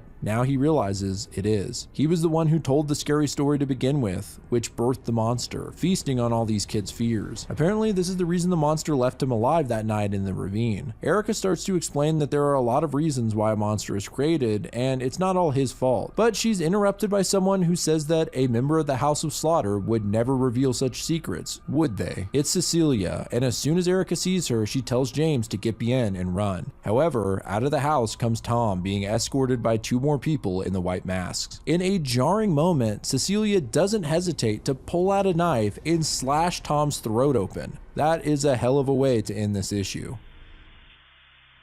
Issue 13. In the school parking lot, the white masks from the House of Slaughter find a creature still chewing on Aaron's corpse. They all attack it and kill it with precision. It's kind of interesting how all these white masked members have different melee weapons, like a katana, a bat, and a hatchet. Earlier, Erica seemed to buy several random but scary looking melee weapons as well from the supply store. It makes me wonder if this is some important part of killing them. One of the group named Maxine seems to be in charge in place of Cecilia. Weirdly, she grabs the black bandana from Aaron and says she's keeping it, almost like a trophy, but who knows. It kind of seems like these different factions in the House of Slaughter have a rivalry. You know, there's actually several offshoots of Something is Killing the Children that explain a lot of this stuff. There's one called Book of Slaughter and another called House of Slaughter, so if you guys want more lore, let me know and I'll consider covering those as well. Anyway, that was a little bit of a detour, so where was I? Oh yeah, so Maxine says they need to deal with the locals next and they make way for the gymnasium. Maxine adds that full containment means they can be as bloody as they want to be. Well, that doesn't sound good. As Tom chokes on his own blood, Erica shields James' eyes and screams at Cecilia, asking what the hell is wrong with her. She tells Erica that there are consequences to her actions, and really these deaths are her fault for not following protocol. Erica angrily says that she hopes one day it sinks in that the real reason they're here has nothing to do with a few dozen dead children. They came here to kill people, not monsters. Cecilia retorts that she's here to uphold the secrecy that allows their order to operate, which does save children. But Erica asks her when the last time she even saw a monster was. Cecilia doesn't humor her question and says that she's about to take Erica with her under armed guard. As they argue, Tom pulls out his gun and fires at Cecilia, but one of the other white masks jumps in front of her, sacrificing himself. The other henchman tries to stop him, but Tom manages to shoot him too. Finally, Cecilia slashes his arm, forcing him to drop the gun. Clutching his bleeding neck, Tom manages to tell Cecilia, "Fuck you," and she finishes the job, cutting through his head with her knife. Kinda sad to see Tom, or John, whatever his name is, die like this, but he went out like a badass, and this little diversion actually gave Erica, James, and Bien a chance to escape. Hiding out in the woods, Erica asks James if he can find his house from here. He doesn't look too good and his shirt is bloody. It looks like maybe in the escape he tore open his stitches. He asks Erica what they're going to do at the house, and she dramatically says they're gonna play a little game. Outside the school gym, Maxine demands that Sheriff Joe and the others open up. In the meantime, she instructs her men to find another way in. The sheriff, Tim, and Tommy discuss whether they should open the door. Joe makes the case that they're Erica's people, but Tommy points out that Erica doesn't seem to like her people all that much. They can't call her either since they shut down the phone service. As they discuss this, the gym lights go out and there's a loud smash on the outside of the doors. This repeats until the doors smash open. Maxine just drove her freaking car through them. She tells everyone to gather in the center of the gym if they want to get through this alive. Tommy knows that this isn't good, but there's no way to escape. They're surrounded. As they enter James's house, Erica apologizes for forcing him to come back here. She tells him and Bien that for this to work, they need to listen to her every word. She pulls out the octopus and tells it she doesn't want any crap. It knows how bad things have gotten and they need to get this done. Surprisingly, it doesn't argue with her and she sets the doll down. Like before, the spirit of the creature inside manifests into a huge glowing form and Erica says it's time to begin.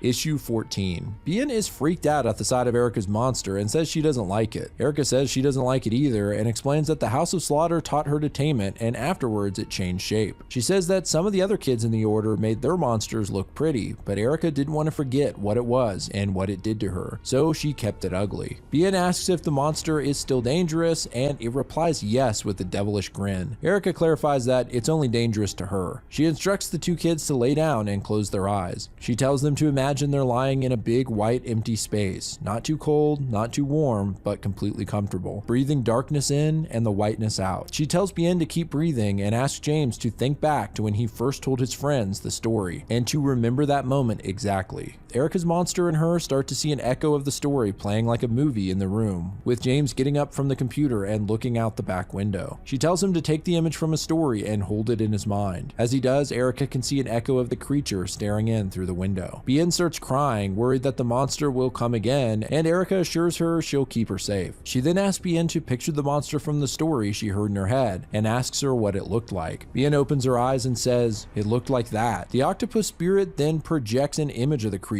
as if it's taking on its shape. I hope this sequence wasn't too confusing, but some weird shit's going down and it's hard to explain because of all the visuals. At the school gym, Maxine and her posse start having everyone empty their pockets, collecting any cameras or phones they might have. Sheriff Joe tells her he's done everything her friends in masks asked them to do, and he doesn't want them treating these people like this. Maxine snaps at him, making it clear that Erica and Aaron aren't her friends, and that she's here to clean up their mess. He tries to argue with her, but she just says she's gonna bury her axe in his neck if he doesn't do what she tells him. While this is all going down, Tommy's mother finds the body bag of her dead daughter, Sophie. She unzips the bag and gets a look at the poor girl's corpse, and immediately breaks down into tears. She holds her daughter's cold cheek and says she would switch places with her in a heartbeat. Maxine comes walking over like an asshole and tells them to group up with the others. Tommy explains that they're saying goodbye to his dead sister. She asks for Tommy's phone and then tells them that they have 2 minutes to join the others. Meanwhile, at James' house, he's freaking out at the glowing monster in his living room, but Erica says it's still Octo, he's just shaped into a copy of the mother monster. It doesn't really matter though, James is straight up reliving his trauma and crying his eyes out. Erica says she's going to stop this from happening to anyone else. She picks up the octopus doll and chucks it outside, where it mimics the monster and cries out into the night. So this is how the trap works, using the copy to lure the other monsters in who will think it's their mother. Back in the gym, Tommy tells his mom that they need to get moving along, but she says she's staying right here and they can kill her if they have to. She just doesn't care anymore. Tommy kneels down and hugs his mom, saying he's still her son and he does care. He completely breaks down in tears, apologizing for not being able to protect his sister, and he wishes he was better. But he does have an idea that might get her out of here and Sophie into a proper grave. He walks up to the sheriff and tells him what these people are really here for: cleanup, to make sure nobody spreads the story of the monster. Joe asks him what he suggests they do, and Tommy replies that they should give them a better story. At the same time, Erica waits in the backyard for the monsters, and Octo tells her coldly that she's going to die. With crazy angry eyes, Erica tells him to get back into his octopus. She needs to work off some anger. The monsters move in and we get a stellar action sequence. Erica moves in, stabbing one creature and breaking another's leg with her fist.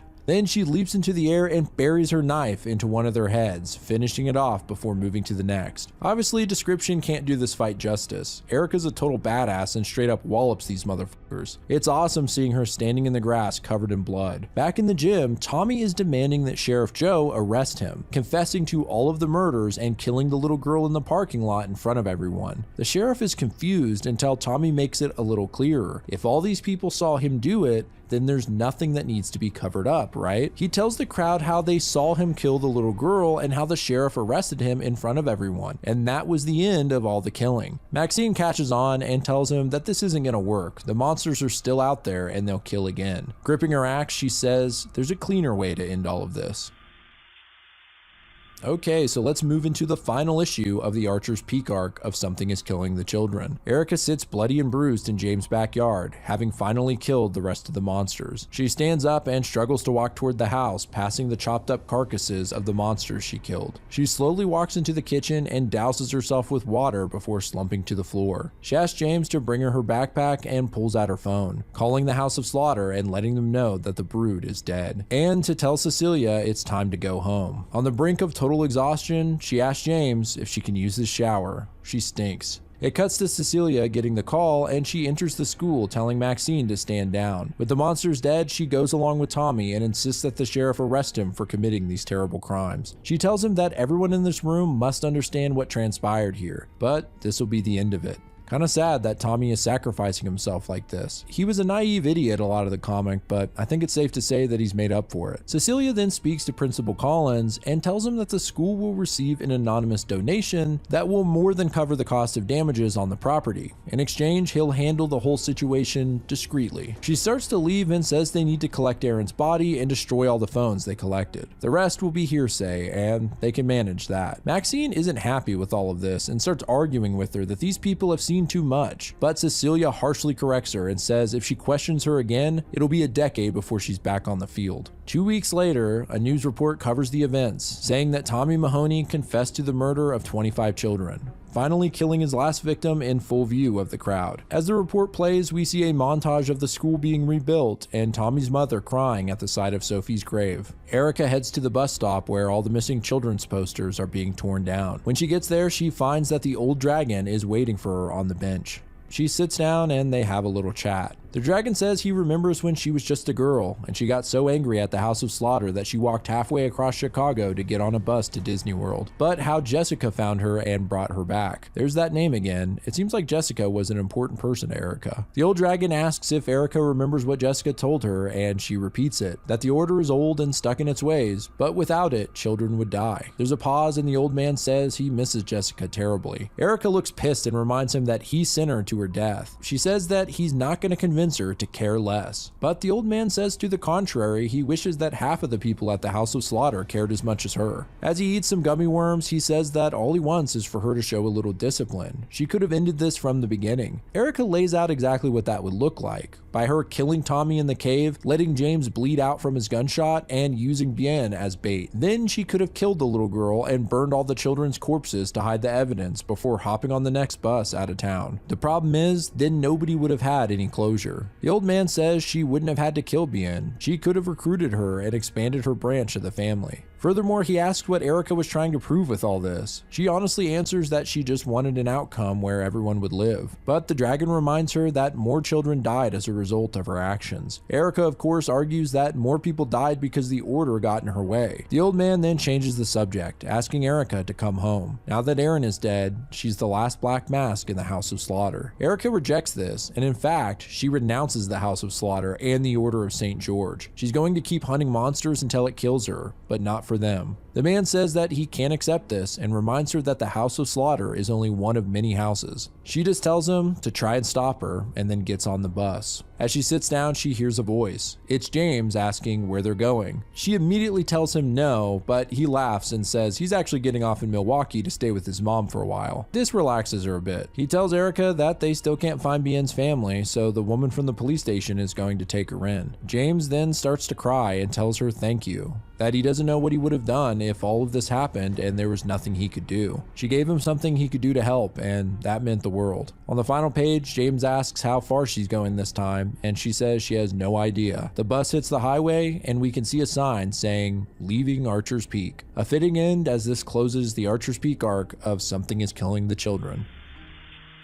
This is a nice place to stop for now, but let me know if you want me to cover the next story arc, because I'd love to keep going on this series. As I've said, I love the art style in this comic as well as the world building. I could look at these drawings all day. One big theme that I thought this arc really touched on is the balance between principle and utility. Erica cares a lot about the people whose lives are destroyed by the monsters. In principle, she can't bring herself to kill innocent people even if it might bring about a greater good. We can see the fruits of her actions by how she brought closure to James, who would have gone on to live a confused and shattered life. However, the House of Slaughter takes a more utilitarian or consequentialist approach. Their goal is to stop as many killings as possible at large, even if that means they need to do some terrible things to achieve it. It's the classic the ends justify the means, or you have to break a few eggs to make an omelet argument. And the thing is, they may be right. Their way of doing things might lead to overall less death, even if they would have to kill some innocent people to achieve it. It seems like there is probably a middle ground here, but it's hard not to sympathize with Erica's viewpoint. Is it okay to cause harm to people even if it meant saving lives? Maybe I'm taking this into an unnecessary philosophical view, but that's just what came to mind reading this one. Anyway, what did you guys think? Let me know in the comments below. Huge thanks again to War Thunder for sponsoring this video. Don't forget you can play War Thunder for free right now on PC, PlayStation, Xbox, or mobile. And if you're a new player or haven't logged in for 6 months on PC or consoles, you'll get that massive bonus pack with premium vehicles, 100,000 Silver Lions, and 7 days of premium. Use my link in the description or the pinned comment to claim it. Shout out to Kill Me Katie as always for the intro and outro music, which is likely playing right now. And if you want to see your art at the end of my videos, email me a submission to the address below with a name or social media handle. But I appreciate you guys watching at all. This is Grief speaking. Goodbye, friends. Wake up tomorrow just to feel guilty after what happened. You're still barely talking. I close my eyes just to see what I'm missing. After tomorrow, you won't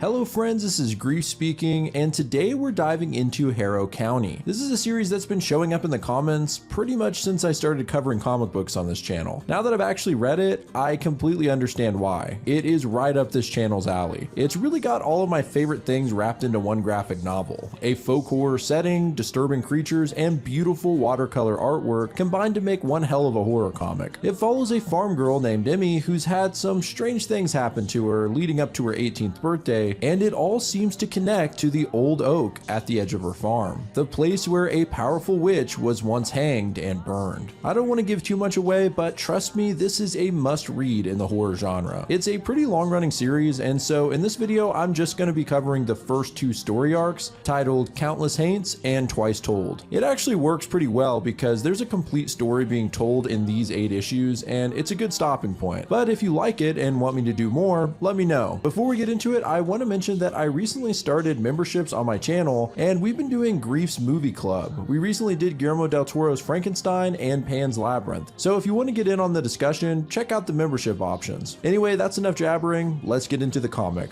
This is Harrow County Explained.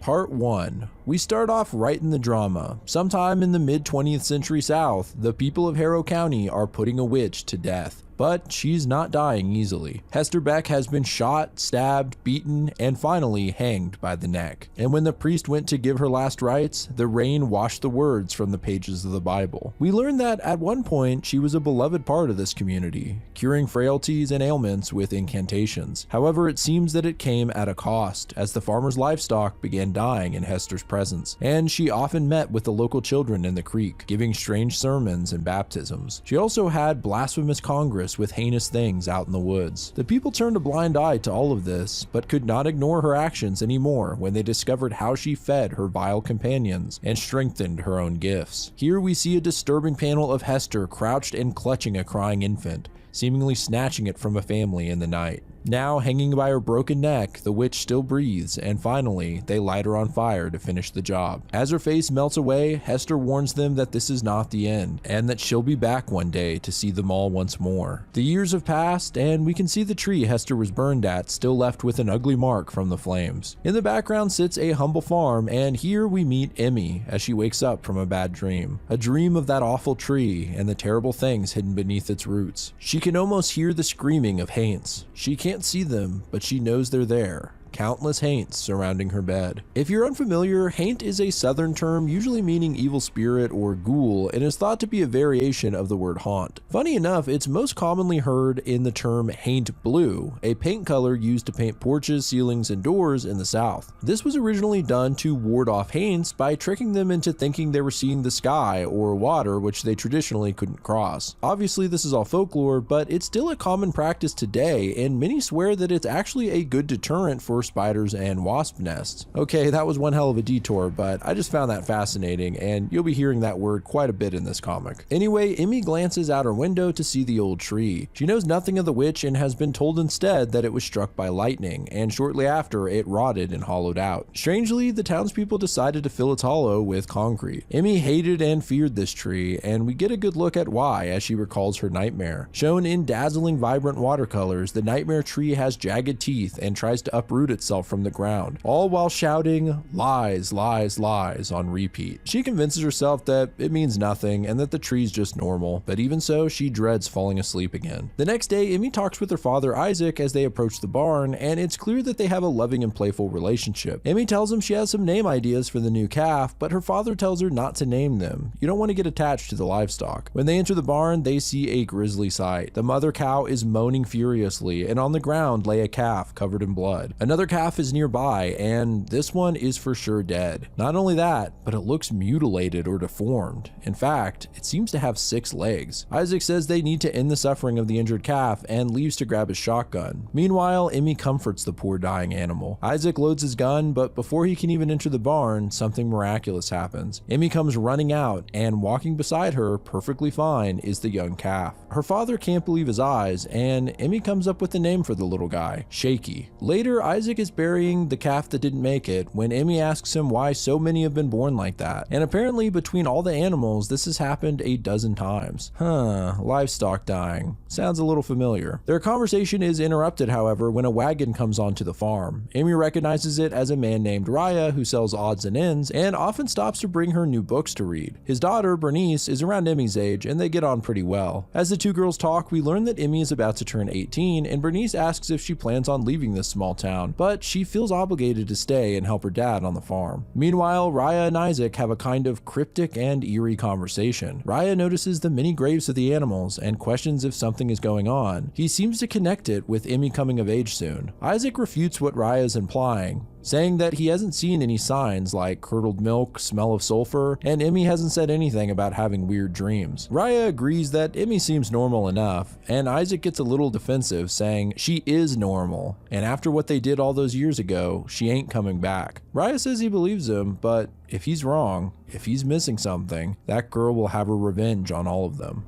Okay, well, clearly these two were part of the mob that killed Hester Beck, but how does Emmy fit into all of this? The next day, Emmy goes for a walk in the woods by the farm. She's played in these woods her whole life, and they seem to stretch on forever. As she crosses the old rickety bridge over the creek, Emmy spots something on the bank, a boy. She calls out to the boy who's covered in dirt and holding a stuffed rabbit, but he doesn't reply. Instead, he runs the other way. Emmy chases after him, warning him to be careful because he's headed right for an overgrowth of thorns. Sure enough, she finds the massive tangle of thorns and a dark opening in the middle. Worried for the boy's safety, she climbs in after him, scratching her hands and slicing a nasty cut into her cheek. Finally, she comes upon a trail of blood and crawls on to see where it leads. What she finds on the other end is pretty shocking and grotesque. The skin of a boy hanging from the thorns, dangling and covered in blood. Even more terrifying is that his lips twitch and the skin tries to talk. His breath like a slaughterhouse. She looks in horror, another haint whispering its secrets to her, trying to warn her of what's to come, of the power within her blood, and the terrible darkness that comes with it.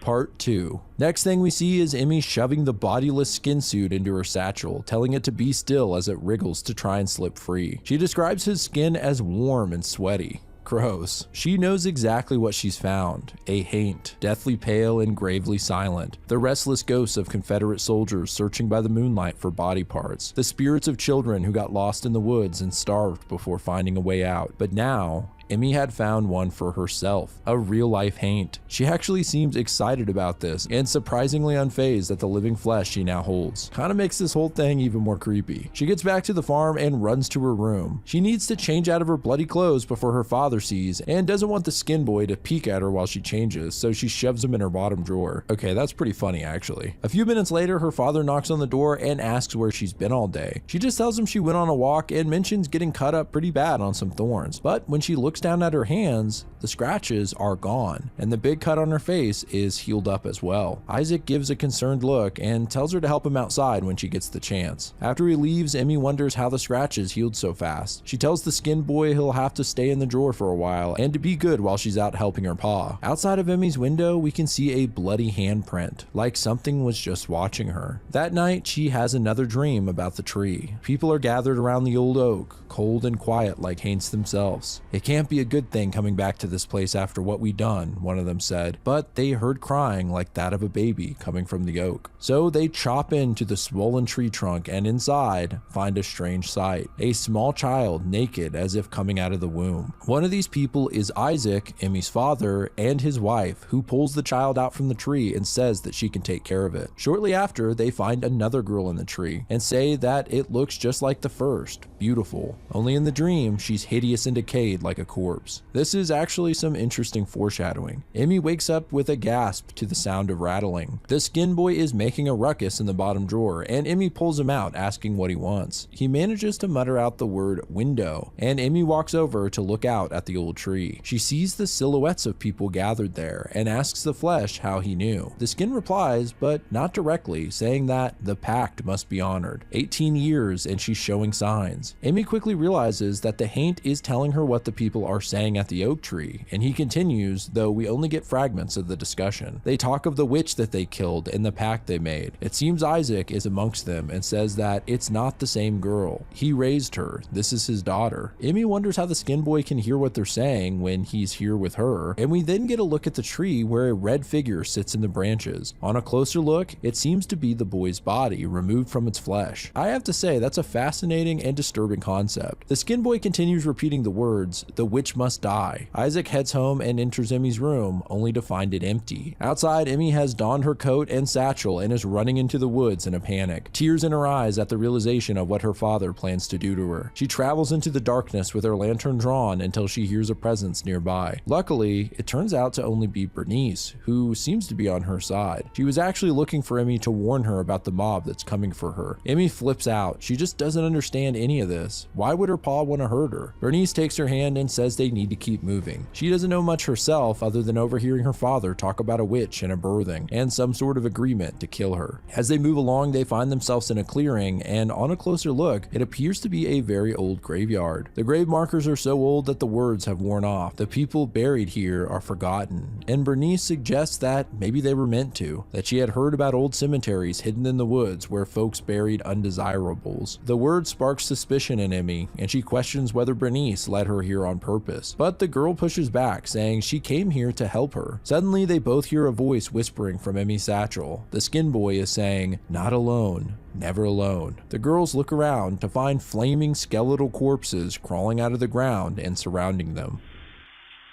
Part 3. The flaming spirits stand behind the grave markers where they were once buried and soon start moving in on Bernice and Emmy. Just before they reach them, Emmy demands that they stop right there, and strangely, they listen to her. She says that if they really wanted to hurt her, she thinks they would have done it already. She shouts at the creatures, asking them why they don't have anything better to do than try and spook people. As she yells at them, the Haints actually seem to fear her, and this is the thing that scared Emmy more than anything else that night. With the skeletons at bay, the two girls move forward, but the flaming ghosts block their path as if trying to stop them. Emmy commands they move aside, and finally they leave the creatures behind. What Emmy doesn't know is that these beings were actually trying to help her, and if they had mouths, they would have told her not to go that way. Soon they see lights ahead and realize that the mob is close by looking for Emmy. Out from her satchel, the skin starts speaking again. She couldn't have gone too far, she's just a girl. Tracks lead this way. It seems that the boy's body is stalking the group and repeating what they say again, and we get a glimpse of skinless legs leading the group away from Emmy. After what happened in the graveyard and now her talking satchel, Bernice is starting to wonder about Emmy. Maybe what they said about her is true. Maybe she is a witch. Emmy denies this, but out from behind her walks Isaac, and he says that it is true. Every word of it. Emmy sees the look in his eye and the shotgun in his hand and tells him to stop whatever he's thinking of doing. Tears well up in the man's eyes and he tells her not to speak, saying he doesn't want to kill her. He puts his shotgun down and approaches her, saying it's good that she doesn't know and that she'll be gone before she realizes what she truly is. He suddenly begins to strangle her, his own daughter. Bernice tries to push him off, but he throws her aside. He continues choking Emmy, crying and saying he's so sorry. Bernice sits with her head in her hands, feeling completely helpless when she spots a disturbing sight, a saggy hand reaching out from the satchel. It can't do much to stop Isaac, but the boy's body can. Out from the trees jumps the skinless body of the boy, who pounces on Isaac and starts beating the shit out of him. Emmy describes it as an angry, ferocious thing that's stronger than 6 men. As it wallops the old fool, the boy's skin can be heard from the bag saying, "Get away from her, don't touch her, and she's under our protection." Watching this with bloodshot eyes and grasping her bruised neck, Emmy considers for a moment letting the creature finish the job, killing her old man like he tried to kill her. But she eventually tells the boy to get off of him. She tells him she's not what he thinks she is. She's not a monster. She's not evil. The battered old man says, "No, not yet at least," and the skinless boy makes a horrendous screeching noise at him. It's almost a jump scare when you turn the page and see his horrifying face. Emmy tells the boy that he's done well, but to leave them be for now, and he scutters off into the woods. Emmy angrily walks over to her father and asks for the truth. So Isaac tells her everything, how they killed the witch Hester Beck 18 years ago, and how she promised she'd come back. As he speaks, the thought of ending her father comes back to Emmy, as if the spirit of Hester's revenge has taken control for a moment, but she snaps herself out of it and backs off, deciding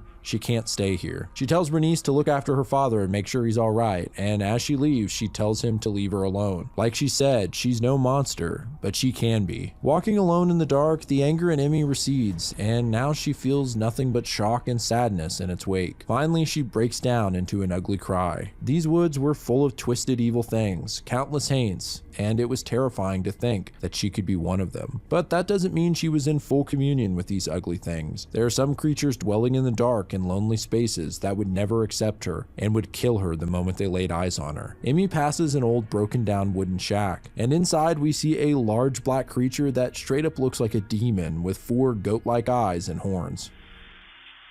Part 4. Emmy continues crying and walking through the dark woods, and the great beast follows behind her, muttering the words, "Not again." The skin then warns her that something is coming, something old, and she turns to spot the monstrosity leering at her. It's worth noting that in the opening to this comic, Hester is seen communicating with this same beast in the woods. He speaks in a really weird way, kinda like Middle English mixed with a southern dialect. I won't try to do the voice out of fear of embarrassing myself, but he asks Emmy if she really doesn't recognize him, and says that it's like pouring salt in the wound. Emmy tells the beast to step into the light, but she's met with the creature's huge arm batting her lantern to the ground and breaking it. He tells her that she doesn't command him anymore and accuses her of leaving him here alone. She said she promised to come back and he figured her a liar, but now he realizes that she really forgot him. He screams this in her face in a terrifying display of his prowess. Emmy backs away and runs as fast as she can from the monster. He cries out after her to come back and not to leave him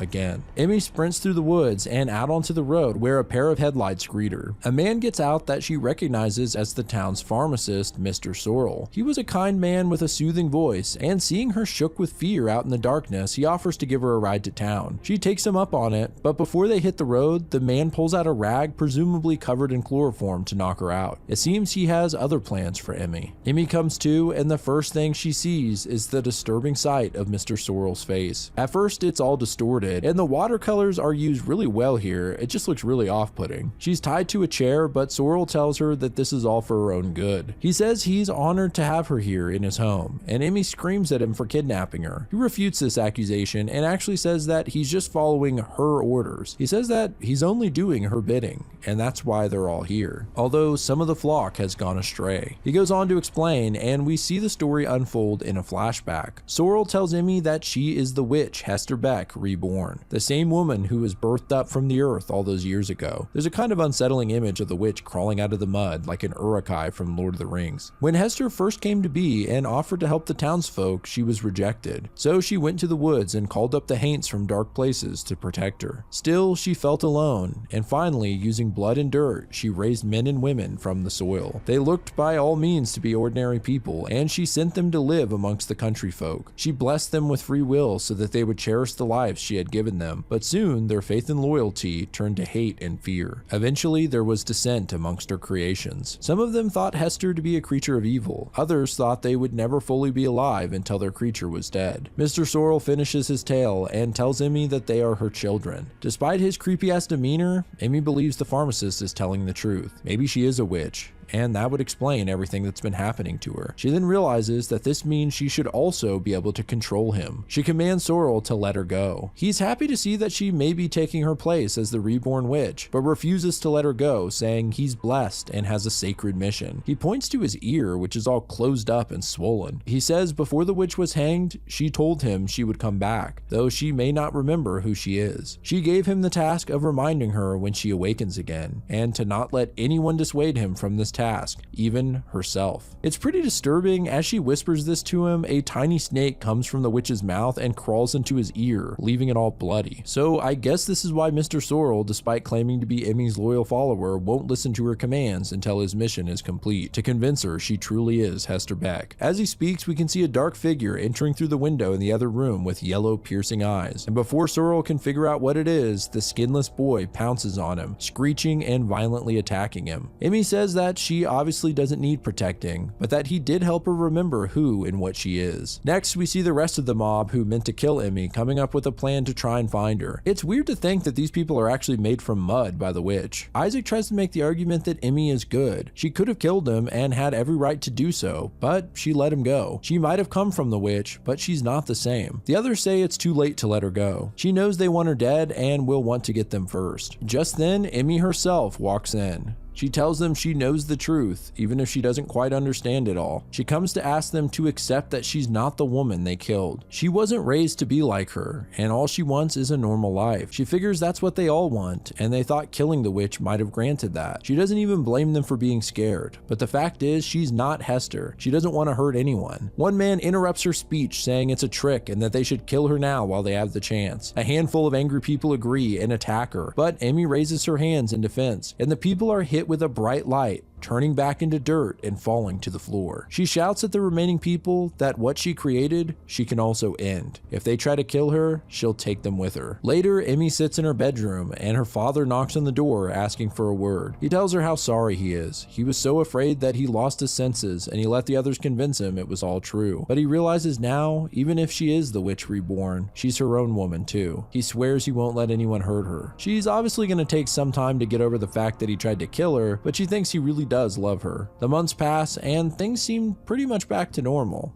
Well, as normal as they can be in Harrow County. There are still plenty of Haints hiding in the hollows. Would they seek her out for guidance or some darker purpose? Emmy sits on the porch when a wagon pulls up to the farm and a young family asks for her help. Their child is sick and the pharmacy has been closed up ever since Mr. Sorrel went missing. Emmy says it's good they came to her. She tells them to come inside and that the kid will be just fine. It seems Emmy has embraced her gifts and is using them to help others. It then jumps to a large city. A butler brings some tea to a high-rise apartment. He greets a woman standing by the window saying, "It's a lovely morning, isn't it, Miss Cammy?" The woman agrees, saying, "How could it not be? After all, it's all hers, isn't it? The city, the world, all of it." She turns around and we see that the woman is the spitting image of Emmy.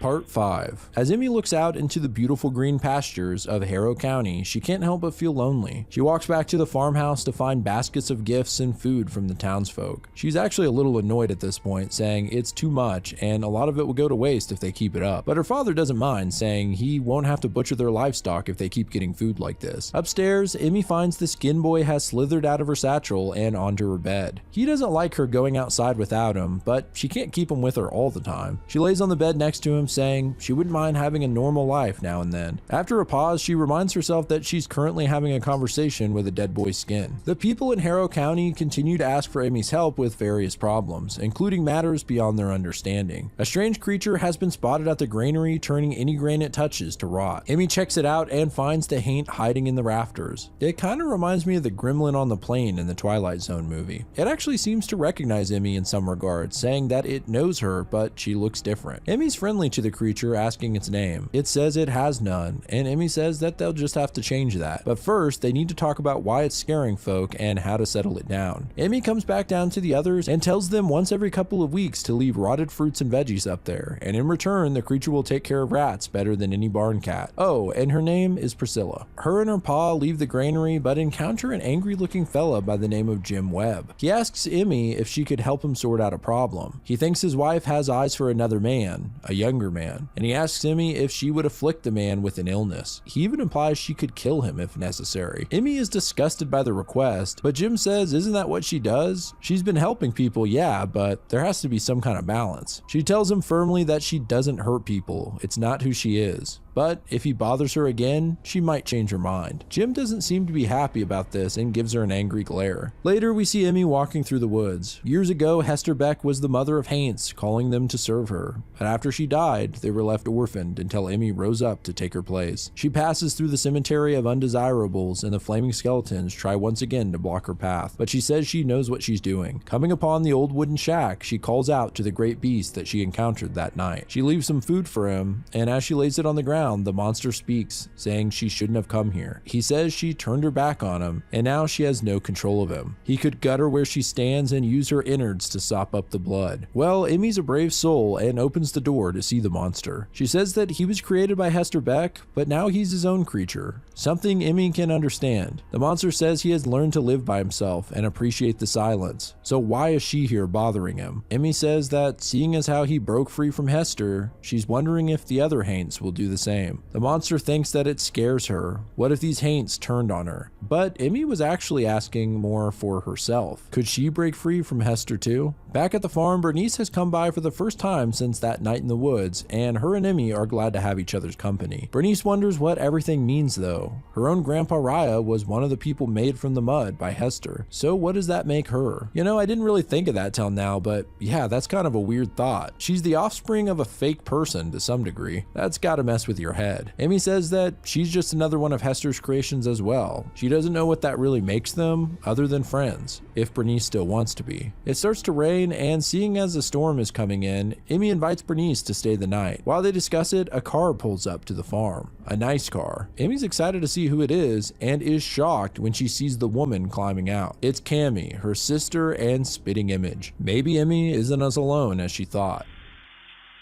Part 6. As the storm rages on, we can see the body of the skin boy hiding grumpily under the porch from the rain. Inside, Isaac tries to make conversation with Cammy's butler, but he's getting nothing back. Meanwhile, the girls huddle up on Emmy's bed, and she's excited to talk to her long-lost sister. Apparently, Cammy grew up in the city, and as soon as she found out about Emmy, she started traveling here. Bernice questions if they really know their sisters, but Cammy says they have the same birthday and look alike. She then rudely tells Bernice not to interrupt. Emmy defends Bernice and says that everyone's been through a lot around here. Cammy says it's been hard for her too. She's left wondering why she was taken from her birthplace and never got to know where she was from until now. But Emmy says that now she is here and she has a sister to help her through it. The next day, early in the morning, Cammy wakes up Emmy and says they need to go on a walk. Leaving Bernice to sleep, they run out to the oak tree in their nightgowns. Cammy's got a big grin as she sees the tree she was birthed out of. The tree where, as she puts it, they killed her mother. Emmy is quick to deny Hester as her mother and says that her mother died when she was young, referring to Isaac's wife. Cammy says that she also grew up with someone who called herself her mother, but that she was a cold woman who didn't care for her. But now she knows about her real mother who was murdered here. She gets excited, saying that Hester was buried right here, and she bets they could dig her up without hardly trying. It's a really unsettling sight seeing Cammy dig into the dirt with a big smile, hoping to unearth the witch's corpse. Emmy softly tells her that she really doesn't want to do that, and Cammy, covered in mud, hugs her sister and says she's glad they found each other. At the same time, the body of the skin boy creeps out from the tree, hissing at Cammy. She's not surprised by it and instead just says, "You've got a familiar too," like it's a dog or something. Cammy leaves and Emmy goes back to sleep, waking up late that day. As Emmy eats breakfast, we check in with Cammy, who's gotten all done up for a walk about town. As she does, everyone greets her, assuming it to be Emmy, and she doesn't really correct them. At the local diner, Jim Webb spots Cammy walking by, and thinking that it's Emmy, grabs his steak knife and begins to stalk her. People continue greeting Cammy with big smiles, and in the reflection of a storefront's glass, she notices she's being followed. She confronts Jim and tells him that she must be confusing her with someone else. She asks him what he was planning on doing with the knife he's hiding and makes him hand it over. Funny enough, he doesn't hesitate to hand it to her. Cammy calls him out for attempting to attack who he thought was Emmy and wonders why he would do such a thing and how she can help make it right on her sister's behalf. So he tells her the spiel about the young man coming onto his wife, and Cammy says that she can help him with that and that they're gonna be great friends. It cuts to a man walking up to a cottage with flowers in hand. He calls out for Celia, and it seems that this is Jim's wife and her suitor. The woman comes out and tells him it's not appropriate for him to keep coming here, but something seems horribly wrong. The man drops the flowers and grabs his face in agony. She gets a better look, and it's a terrible sight. His face is covered in boils, and plants are growing out of his mouth and eye holes. He cries out in pain and runs away, clutching his face. That was the last time anyone ever saw him. It seems Cammy granted Jim's wish and afflicted him with something terrible, turning him into yet another Haint. Cammy is looking to be bad news. Part 7. This issue kicks off with Cammy taking a stroll through the woods with a smile as always. She walks up to the wooden shack where the great beast lives and says it's a beautiful day for a picnic. She calls out to the monster saying she'd love to have a chat with him and has her butler start setting down a blanket and food. The beast thinks it's Emmy, but Cammy quickly corrects him and says that they've never actually met. She then says she's pleased to make his acquaintance and invites him to join her. She then pulls several plates out of the picnic basket and it's all rotten and covered in maggots. Plus her wine glass is filled with pure black liquid. She starts eating a rotten chicken wing and tries to convince the monster that they should be friends. Meanwhile, Emmy walks about the farm trying to fight off a looming sense of dread that she's had since Cammy showed up. She finds her father in the barn and asks if he needs help. He says that he could use the help of 10 men, but didn't want to ask her since she's so busy. Emmy says that she could create the men to help him. In the blink of an eye, she could make them out of thin air so he could rest. He says that yeah, she could, but she won't. He knows her well enough. She wants things to stay the way they were before all of this. I wonder if Emmy really could do that. Makes me wonder what the extent of her powers are. In the woods, Cammy finds another haint in a dark puddle of goop.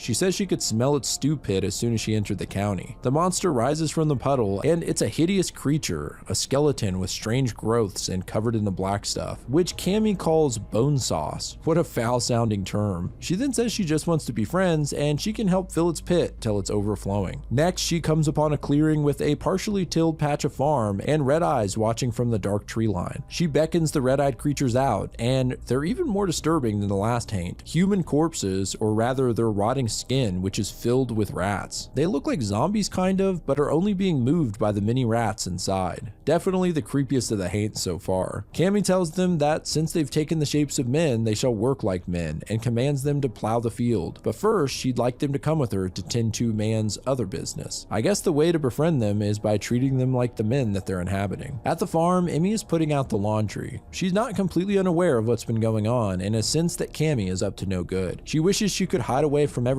but she has responsibility now and a flock to tend to. Whether she wants it or not, she would fight to protect them. The skin boy's body shows up to talk to Emmy while his skin is hanging on the clothesline, which is a kind of morbidly funny image. It seems Emmy has had him spying on Cammy. She says she's glad they're friends and asks the haint if the others are as loyal as him. He says that some are, but not all. She tells the boy that he knows what to do then. He's no longer her spy, instead he's her ambassador, and sends him off into the woods once more. At the same time, Cammy is continuing her own quest for loyalty. In an old abandoned farmhouse, she finds 3 haints that kind of look like a cross between an old witch and a giant crow. She tells them to quit hiding and go do what they were meant to, commanding them to take to the sky. As the night falls upon Harrow County, Emmy walks to the edge of the wood and stops when the skin boy tells her that Cammy is approaching, and that she's not alone. Cammy runs up and hugs Emmy, telling her about all the wonderful creatures that she's encountered. Emmy throws her sister off and says she knows what she's planning on using them for, and she won't stand for it. Cammy knew she might say something like that and remarks that these gifts are wasted on Emmy. She believes Emmy should have been dragged away from here. She declares that this is her home and plans on taking it back. Behind Cammy is a small army of haints, including Jim Webb, ready to fight for her. Part 8. So it happened. On a night much colder than it ought to be, the haints came for Emmy. Various ghouls, ghosts, and monsters surround her. She tells them to back off, but Cammy tells her she can't control them any longer. They only listen to Cammy now, and she offers Emmy one last proposal to join her so that they can rule together. You know, some real Darth Vader shit. Tears form in Emmy's eyes at these words. She feels sadness realizing how close she was to having a sister, someone who understood her. But she can't go along with Cammy's plans. Cammy doesn't seem to care that much and says, "Oh well, then you better start running." With no other options, Emmy runs deep into the woods. And Cammy tells her butler that she trusts him the most. If these specters can't teach her sister a lesson, then he must finish the job. The butler asks what Cammy will do, and with a devilish grin, she looks at the farmhouse saying she has her own way of punishing her sister. Once again, Emmy finds herself sprinting through these familiar woods. She crosses over the rickety old bridge, haints hot on her tail, and one of the boards breaks, slowing her down quite a bit. She barely manages to get across and grabs her satchel, but the tarry bog monster is close behind her, saying he's gonna squeeze out all of her bone sauce for his bath. There's that phrase again. I kinda like the ring of it actually. Makes me want to make a hot sauce called Grief's bone sauce. Anyway, right before the creature can cross the bridge to her, the creek water splashes up and destroys the bridge. I guess she did this with her witch powers. Unfortunately, one of the flying bird haints swoops in and knocks her to the ground. As the other creatures all move in, it looks like it's over for Emmy. But she has a plan. She knew Cammy wouldn't wouldn't chase her herself and would leave the ghosts to do her business, just as she'd known her whole life that she was never truly alone. Up from behind her, Emmy's own army of Haints rises up, including the creature from the granary, the flaming skeletons, and of course the skinless boy. She yells out to Cammy's monsters, taunting them to come and get her, and says don't they dare keep her friends waiting. Oh hell yeah, a goddamn ghost battle. We get a badass series of panels of the monsters all fighting each other in beautiful watercolor glory, and Emmy makes her escape. However, she's cut off by the butler. He starts attacking her, saying he would never do anything to hurt his mistress, but by killing Emmy, he can pretend even for a moment that he's free. Man, even Cammy's closest companion hates her. The butler is inches away from grabbing Emmy when out from the trees, the great beast from the wooden shack emerges with a massive roar, pinning the man to the ground with his huge fist. Emmy asks the monster why he helped her and wonders why he didn't throw in with her sister. He answers in that odd voice, telling her not to presume to understand him. He recognizes now that Emmy isn't the same as the old witch. She doesn't seek to control the Haints, but cohabitate. Cammy thought she could manipulate the beast in the same way she did the others, but this monster is an older, unnatural spirit. The beast sums up why he didn't join Cammy in one sentence. She invited him to a picnic. Okay, that made me laugh, but it actually explains it all in a very concise way. Back at the farmhouse, Emmy rushes inside, yelling at her father that she's being chased. They have to bar the doors and keep the Haints out. He looks out the window and doesn't see anything. Meanwhile, Emmy has a sinister smile and grabs his shotgun. Okay, something isn't right here. She asks him if having a gun like this makes him feel powerful like her, being able to end a life with the twitch of a finger. She aims it at the back of his head and pulls the trigger, but nothing happens. The real Emmy then barges in. It seems she knew Cammy may do something like this and must have emptied the shells from the gun. With the jig up, Cammy reverts back to herself. I guess she used magic to take on Emmy's clothes and hairstyle. Emmy accuses her of doing all of this because she's jealous and she wants to hurt her, because Emmy actually has people who care about her. Cammy assumes she's talking about her father and reminds Emmy that he's not even real and that Hester made him out of dirt. She says that Isaac is no different than any other creature, just like that slithering skin Emmy keeps around. Cammy's then interrupted when the floorboards break and the roots of the oak tree spring out, grabbing hold of Emmy and dragging her under the house and toward the tree. Kinda reminds me of Evil Dead. After pulling Emmy all the way to the tree, the roots let her go. Cammy follows after her sister and accuses her of being scared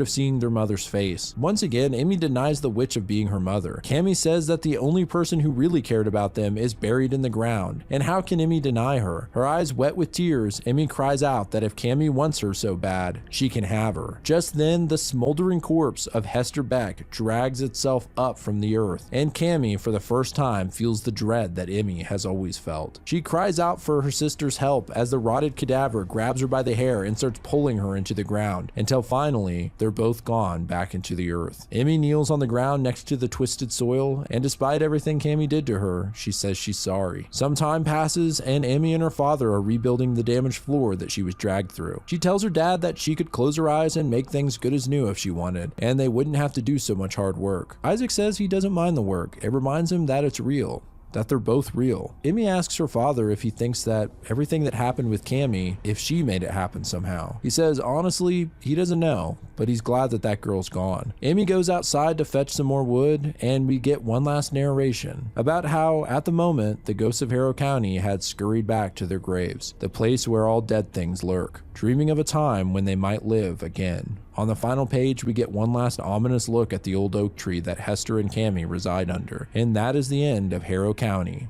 at least for now. Well, there you have it, guys. Harrow County. I honestly love this series so far and would love to cover more of it, so let me know and I'll make another video covering more. I just love the setting, using old southern folklore as a basis, and it's cool to see a witch story that feels more based on the early history rather than the pointy hat Halloween kind of witches. What did you guys think, and what was your favorite Haint? Let me know in the comments. Shout out to Kill Me Katie, as always, for the intro and outro music, which is likely playing right now, and if you want to see your art at the end of my videos, email me a submission to the address below with a name or social media handle. But I appreciate you guys watching at all. This is Grief speaking. Goodbye, friends. Wake up tomorrow just to feel guilty. After what happened, you're still barely talking. I close my eyes just to see what I'm missing. After tomorrow, you won't even.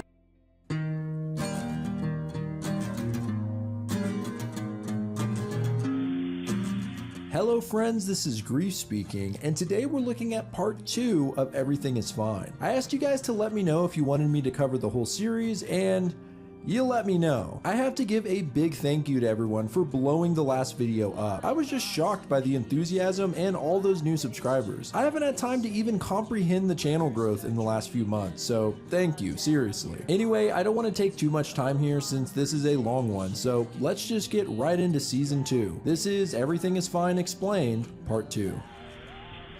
So let's kick it off with episode 30, Welcome to Lakeview. A man sits upon a stone wall with a cigarette when he's approached by a woman in a red dress. She tries to bum a cigarette off him, but he says this is his last, so they decide to share it along with the conversation. It appears to be close to midnight on New Year's Eve, and the two people vaguely know each other, only meeting one other time. They recount how awkward the man was when they first met and how he was obsessed with astronomy, but he gave it up to do accounting since there was more money there. The woman says that he shouldn't give up on his dreams. Her dream is to open a restaurant one day and name it Setsuko after her mother. The man says his real dream is to be a dad. He's obviously embarrassed about this, but she reassures him that it's not a dumb dream and is actually really sweet. If you hadn't guessed it yet, the two properly introduce themselves to each other as Sam and Maggie. And as the clock strikes midnight, Maggie pulls Sam in for a kiss. It's a little odd even in silhouette to see them without their cat heads. They wish each other a happy new year, but then spot something strange. A little girl with a cat mask standing by the park. Suddenly, Sam and Maggie are sporting their cat masks as well. Sam tells her to look at their girl, and the child catches fire. Maggie cries out her name, Sarah. This is actually the first time I think we've heard it. Sam assures Maggie that everything's gonna be okay. Fire then covers his body, and we see his skeleton through his melted mask as he says, "Everything is fine." Maggie wakes up, and this was obviously a nightmare, but I do believe the start of it was an actual memory of how Sam and Maggie met. She hears a loud knock on their door and answers it to find Julian, the first resident of Lakeview that they met besides Officer Greg. He says he was heading out for his morning jog, and they figured they may need a refill on food for Winston. We learn that Sam and Maggie have now lived here 2 weeks, and Julian hands her a sack that has blood actively dripping from the bottom. You guys may remember that Winston, their dog, died early in part 1, so what the hell is this food for? Maybe they got a new dog and named him the same thing? Anyway, Julian mentions that tomorrow is the trial, and he can't wait for them to see what Lakeview is really all about. Maggie calls for Winston, saying she has something nice and juicy for him, and closes the door. Next, we see a man with a tattered cat mask in the forest. He's attempting to drink water from a creek when he's suddenly shot in the leg with an arrow. He looks in terror at his assailants and addresses them by name, saying that they once did pottery together. We see the two attackers and they say, "Sorry bud, it ain't personal. Just how things are," and a cry of pain rings out through the forest. Quite the intro to season 2 here, and already a lot of questions are popping up, so let's keep it moving. Episode 31, The Players. Maggie's going on a jog through the woods when she finds an arrow carved into a tree. She takes a closer look, but is interrupted by two Lakeview residents, Glenn and Gladys. They're out on a hike and are completely nude. They also both have designs on their masks just like Julian and the mayor, which confirms that Lakeview residents are a little less restricted when it comes to personal expression, at least in this way. Anyway, they have an awkward exchange. At one point, Gladys refers to her breasts as December pumpkins, which really made me laugh. But you get the idea. These two are free spirits and strangely content considering the messed up circumstances. Gladys says, "Do you want to know a secret? This is all there is." Next, we get a look at the town's market where Sam sells vegetables from his garden. However, all of his vegetables are pretty small and he's having a hard time growing anything worth selling. His stalled neighbor Dave is a hunter who sells furs and meat and is an all-around nice guy. Sam asks Dave more about merits and how they work around here. You might remember Officer Greg and Julian both wearing badges that had smiley faces on them at the end of part 1. Apparently these are merits and you can buy one for $10,000, which seems virtually impossible from selling things at the market. As they talk, a woman named Becky shows up who has 3 frowny faces on her badge. Sam starts to ask her about them when Dave interrupts and tells him not to talk about the merits, especially around someone like Becky. Meanwhile, Maggie meets 2 of her neighbors, Chris and Gina. They tell Maggie not to be nervous seeing her first child tomorrow and that her and Sam can just hang back and watch how they do it. That way, when the time comes, they'll know how to get their own hands dirty. Whatever they're referring to here can't be good. Episode 32, The Game. Maggie makes a delicious looking meal for her and Sam. We don't know whether she was able to live out her dream of being a chef before everything went to hell, but she clearly has the chops for it.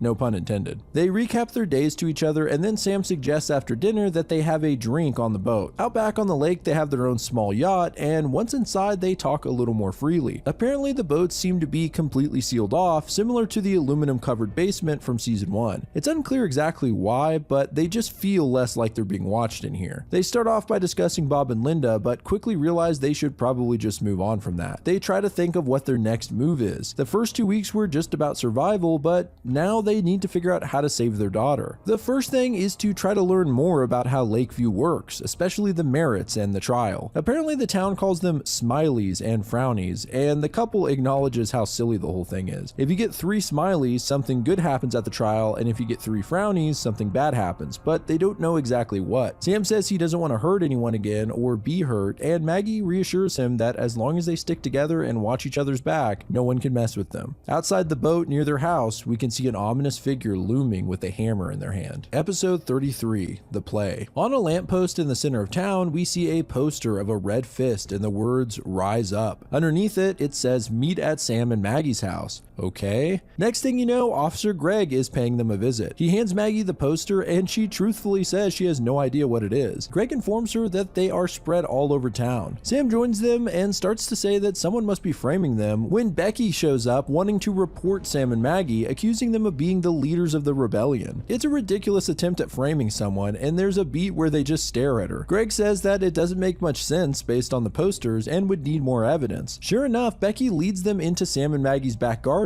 where a hammer and nails lay in the dirt along with a stack of posters. The couple points out how absurd this whole thing is. Why would they leave this stuff out in the garden? Surprisingly, Officer Greg actually goes along with it. I guess in Lakeview, it's guilty until proven innocent. Greg says the investigation is concluded and takes off one of Becky's frownies for reporting them. For a moment, it looks like Sam and Maggie are about to be designated red status. Instead, he gives them each a frownie for the crime. He literally boops the frownie stickers onto their faces and tells them to just stick them on their badges later. They question how this whole merit system works anyway, and Greg says they'll find out soon enough at the trial. Nearby, Chris and Gina watch them and give each other a nod. Episode 34, The Rules. In the center of Lakeview, Julian takes the stage to greet the crowd. He thanks them for attending what is this town's most sacred duty and shared responsibility. Sam and Maggie run into Chris and Gina in the crowd. They invite Sam and Maggie to have drinks on their boat afterwards and say they have a surprise for them. Julian then introduces who he calls the architect of this beautiful system, the mayor of Lakeview, Laura, who is met with a large round of applause. She then welcomes to the stage today's trial participants. The candidates for going up are a couple, Sophie and Kate, and a guy named Jared, all of which have gotten 3 smileys. Next, the candidates for going down are Tyler and Jane, a couple that have blood smears all over them, and another couple, Keith and Marie. The mayor gives her deepest appreciation and sympathies to them, saying that their role today is an essential part of our way of life. She goes on to start a vote for which candidate will be sent up. Apparently everyone can vote using their phones like it's American Idol or something. With 71% of the vote, the couple Sophie and Kate win and they break out in tears, saying they'll get to see their babies again. I guess if you win the vote, you are sent off to a place called Hillside where you'll be able to reunite with your children. The mayor then asks the crowd to start their vote on who will be sent down, aka red status. Out of the crowd, Gina shouts that before the vote, she has something to present. She shows off one of the Rise Up posters that were put around town and points out that Sam and Maggie clearly aren't responsible and that furthermore, they have evidence proving that Becky did it. Episode 35, The Losers. Chris and Gina pull out Becky's notebook and point out her doodles, which look identical to the drawings on the poster. After seeing the hard evidence, Greg gives Becky a demerit. She starts to panic, begging the crowd not to vote for her and telling Sam and Maggie she was just messing around. Sam actually looks a little guilty, but Maggie interrupts him saying, "This isn't up to us," and moving Becky away from them. Well, without any more dramatic interruptions, the crowd begins to vote between Tyler and Jane, Keith and Marie, and Becky. In case you're wondering, couples count as one in Lakeview, but we'll touch more on that later. Mayor Laura gets the results and simply says, "I'm sorry, Becky," before hitting a button on her phone and designating Becky red status. As usual, the comic turns red and white as Becky screams in terror over her boys who are apparently being killed off elsewhere. The mayor continues, saying that they're about to move on to the next part of the trial and tells Becky she can leave for her head start, giving everyone else 20 minutes to prepare before the hunt begins. Episode 36, The Prize. The townsfolk are now spread out a bit preparing for the hunt. Sam is holding one of the small harpoon guns we saw used during the last hunt. Chris and Gina show up surprisingly cheerful. They tell Sam and and Maggie that they can always hang back here and that the hunting isn't mandatory, but they can tag along to see how it's done. Nearby, Becky is on her knees at the edge of the forest, dead quiet. Gina tells them that this is actually pretty common. The hunted are in shock usually before finally snapping out of it. Right on cue, Becky gets up and runs into the woods. Some people just sit there the whole time, and the townsfolk do a random draw to see who gets the kill. Chris explains that it's pretty obvious there's no way to make enough money to buy a smiley, so there's really only two ways to get them: to report other townsfolk for crimes, or to get the kill during the hunt and bring back their head. The couple head off, leaving Sam and Maggie to talk about it. Maggie says she feels stupid. She convinced herself things might actually be better here, but it looks like they still need to find another way. She refuses to hunt anyone, but Sam seems to seriously consider it. Getting smileys means getting closer to seeing their daughter. He also brings up what Maggie did to Tom. She gets defensive and says that it was something she had to do. Sam understands that and thinks maybe this is just another thing that they have to do. Maggie asks, "So what, you're a killer now?" And he says that he'll do whatever it takes. Just then, the hunt begins. Chris and Gina call over and Sam just says bye to Maggie, leaving her alone while he joins the hunt. Gladys, the nudist hippie lady we saw earlier, spots Maggie and has a chat with her. We learn that Glenn and Gladys never join in on the hunt. Maggie notices how close they are to being put on trial, and Gladys simply says, "It doesn't matter. This is all there is. The only thing left is to live free." After a while, the hunt ends, and out of the woods walks Sam with blood splattered across his face and clothes. Behind him walks out Chris and Gina, who are holding Becky's severed head, earning them both a smiley. Gina calls out to Maggie, showing off the head and saying that Sam did great. They'll talk all about it when they share that drink tonight.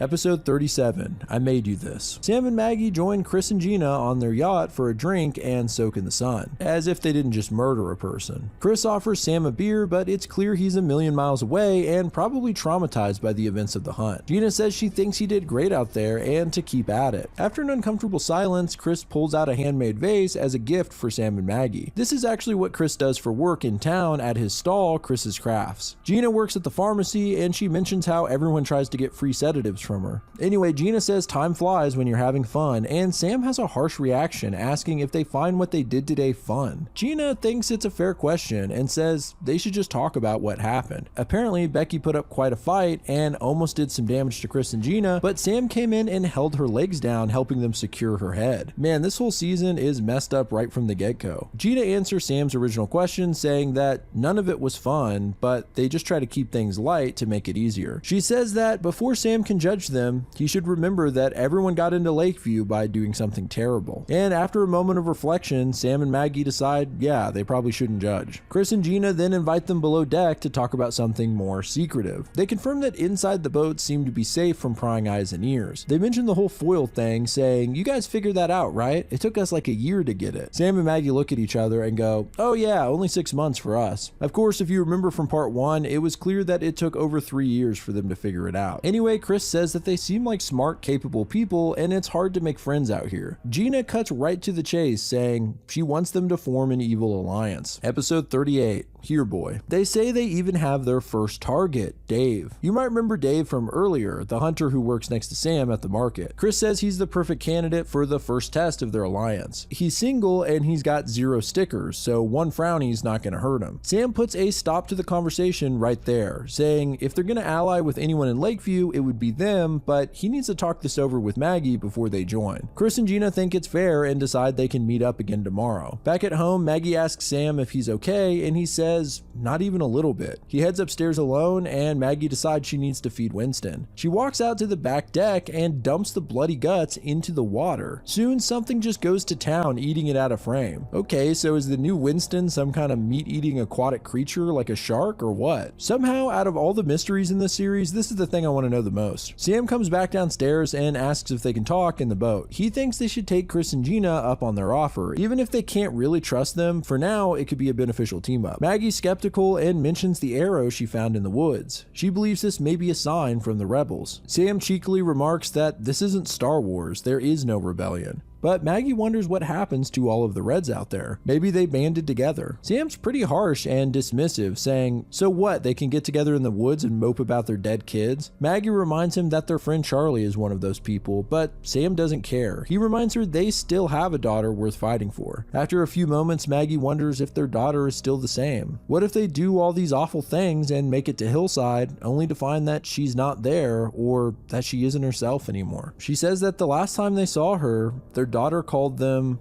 Maggie trails off and we don't get to find out what. Sam says all that matters is that she's alive and that they're alive, and he needs to know Maggie's with him on this. She agrees, at least until they can find a better way. But they're gonna need to keep their guards up because in the end, it's either them or Chris and Gina. The chapter ends with Sam and Maggie telling the couple that they're in. Episode 39, Friend of a Friend. Chris and Gina are stoked and think they should make up a secret handshake, but Sam and Maggie want to get straight to business. The couple tells them that the plan is to work together to slowly get 3 Smileys by reporting or hunting. They plan on targeting single people rather than couples because they're easier targets and couples only count as 1 Smiley anyway. So they move on to the plan regarding Dave, and Gina gets way too excited. Apparently she's always wanted to do an Ocean's 11 style heist plan, and if it was a movie, she says we would see all of this happening as she describes it. Well, it's not a movie, but it is a comic, and so that's exactly how this section works. Pretty funny fourth wall break, actually. Step 1 is already done. Last week, Chris asked Dave for help moving some pottery, and in doing so left his fingerprints all over them. Chris then used this to make a mold, and now they have a fake Dave finger. Clever and creepy. With the finger, they can access Dave's phone using the required fingerprint. The key to all of this is Sam, who works in the stall next to Dave. Chris will come by and distract him, giving Sam the opportunity to grab his phone and hand it off to Maggie. She'll use the fake finger and, using Dave's phone, send an incriminating text to Sam. After it's sent, she'll delete it from Dave's phone. Maggie will then sneakily hand it back to Sam, who will then place it back in Dave's stall. The night before, Gina will stash some stolen pills from the pharmacy in Dave's bag, and the text will make it look like he stole them and is offering some to Sam, who will then forward the text to Officer Greg. While they wait for Greg to show up, Dave comes over to Sam and Maggie and is super nice as usual. He even offers to bring them some rabbit stew tomorrow. Makes you feel pretty bad for the guy. As they chat, Greg shows up and presents the text to Dave, then finds the medication in his bag shortly after. Unlike many of the people in this series so far, Dave doesn't really freak out. He actually seems to quietly understand what happened. Greg asks Sam and Maggie if they want to formally report it, and they stay quiet. Dave ominously chimes in, saying, an officer just asked you guys a question. Is this really what you want? Man, Chris and Gina really tried to play this off like they were doing the risky part by planting the drugs, but now Sam and Maggie just made an enemy, and he's a hunter at that. Episode 40, Captain Feelbad. Maggie says, sorry Dave, but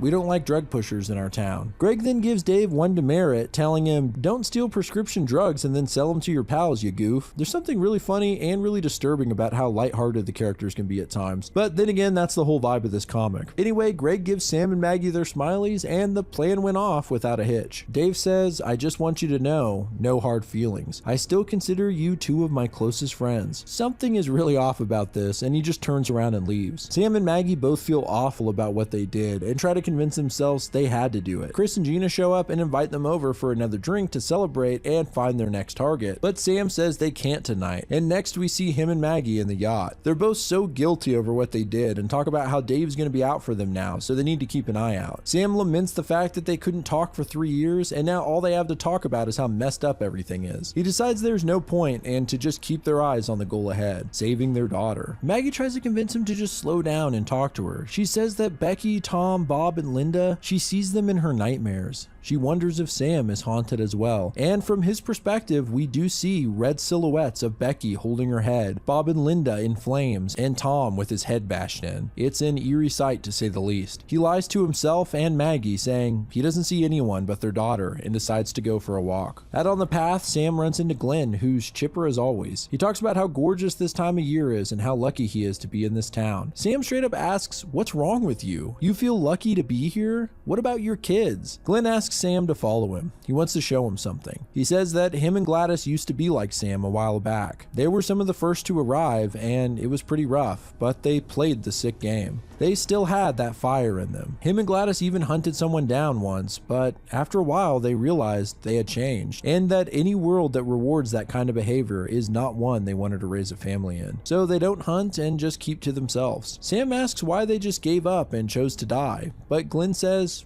they didn't.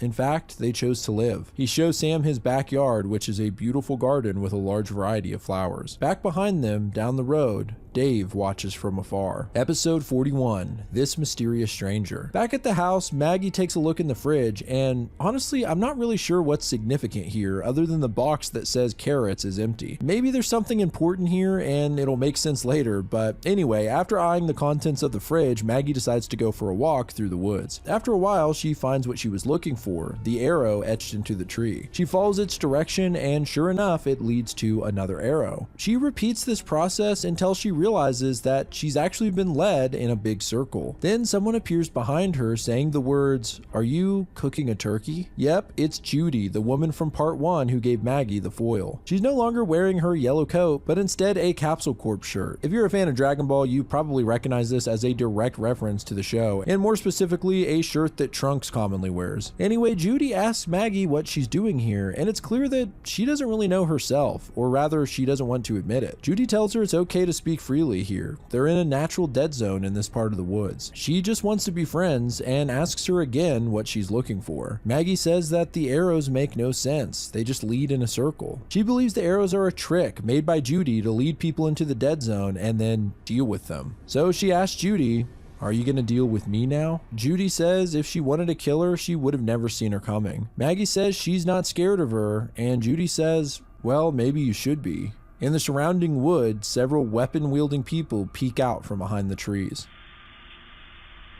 Episode 42, Third-Party Logistics. Maggie does an Arthur-style fist clench and says, "Go ahead, take your shot." The shadowed figures stay put, however, and Judy begins to laugh. She tells them to stand down and the figures disappear. Judy says she likes Maggie. She's stone cold, and more importantly, sees things the same way she does. She realizes that Maggie wouldn't come out here just to rat her out. Maggie wonders if this is all some sort of test to join the rebellion. Judy reminds her that she needs to return the favor for the foil and that the time has come. Maggie asks what she wants, and Judy says she noticed that she's been making herself some new friends. Before we find out what she's on about, it cuts back to the house with Maggie already returning home. She hears some noises coming from the back garden. Sam is covered in dirt and hard at work, ready to expand the garden, hoping that next year's crop will be 10 times bigger, and he starts rambling about everything he wants to do. Maggie can tell something is off and asks him what happened on his walk. He says he just needed to clear his mind and shoots the question back her way, asking her why she's acting so weird. He says she could help him if she wants and that he's planning to plant some fruit trees. Maybe in 5-10 years they'll be able to make some fruit pies. This completely disarms Maggie. 10 years? Does he really think they're gonna be here that long? After an awkward pause, he just shrugs the question off and says, "Fine, don't help me." But Maggie says they need to have a talk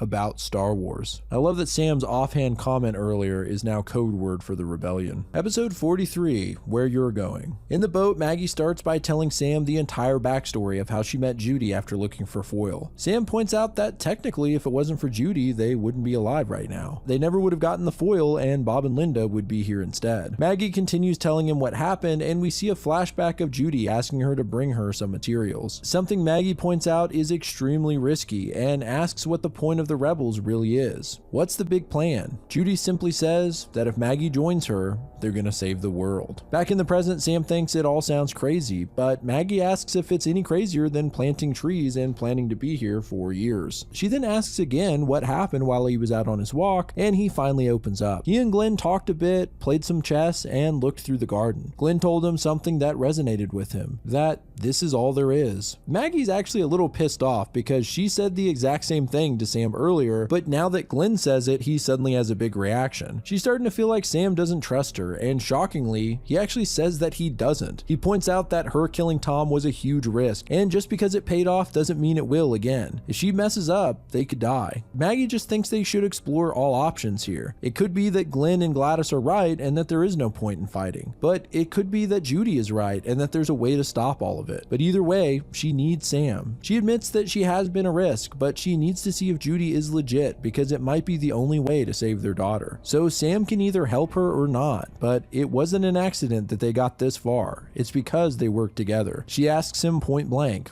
"Are you with me or not?"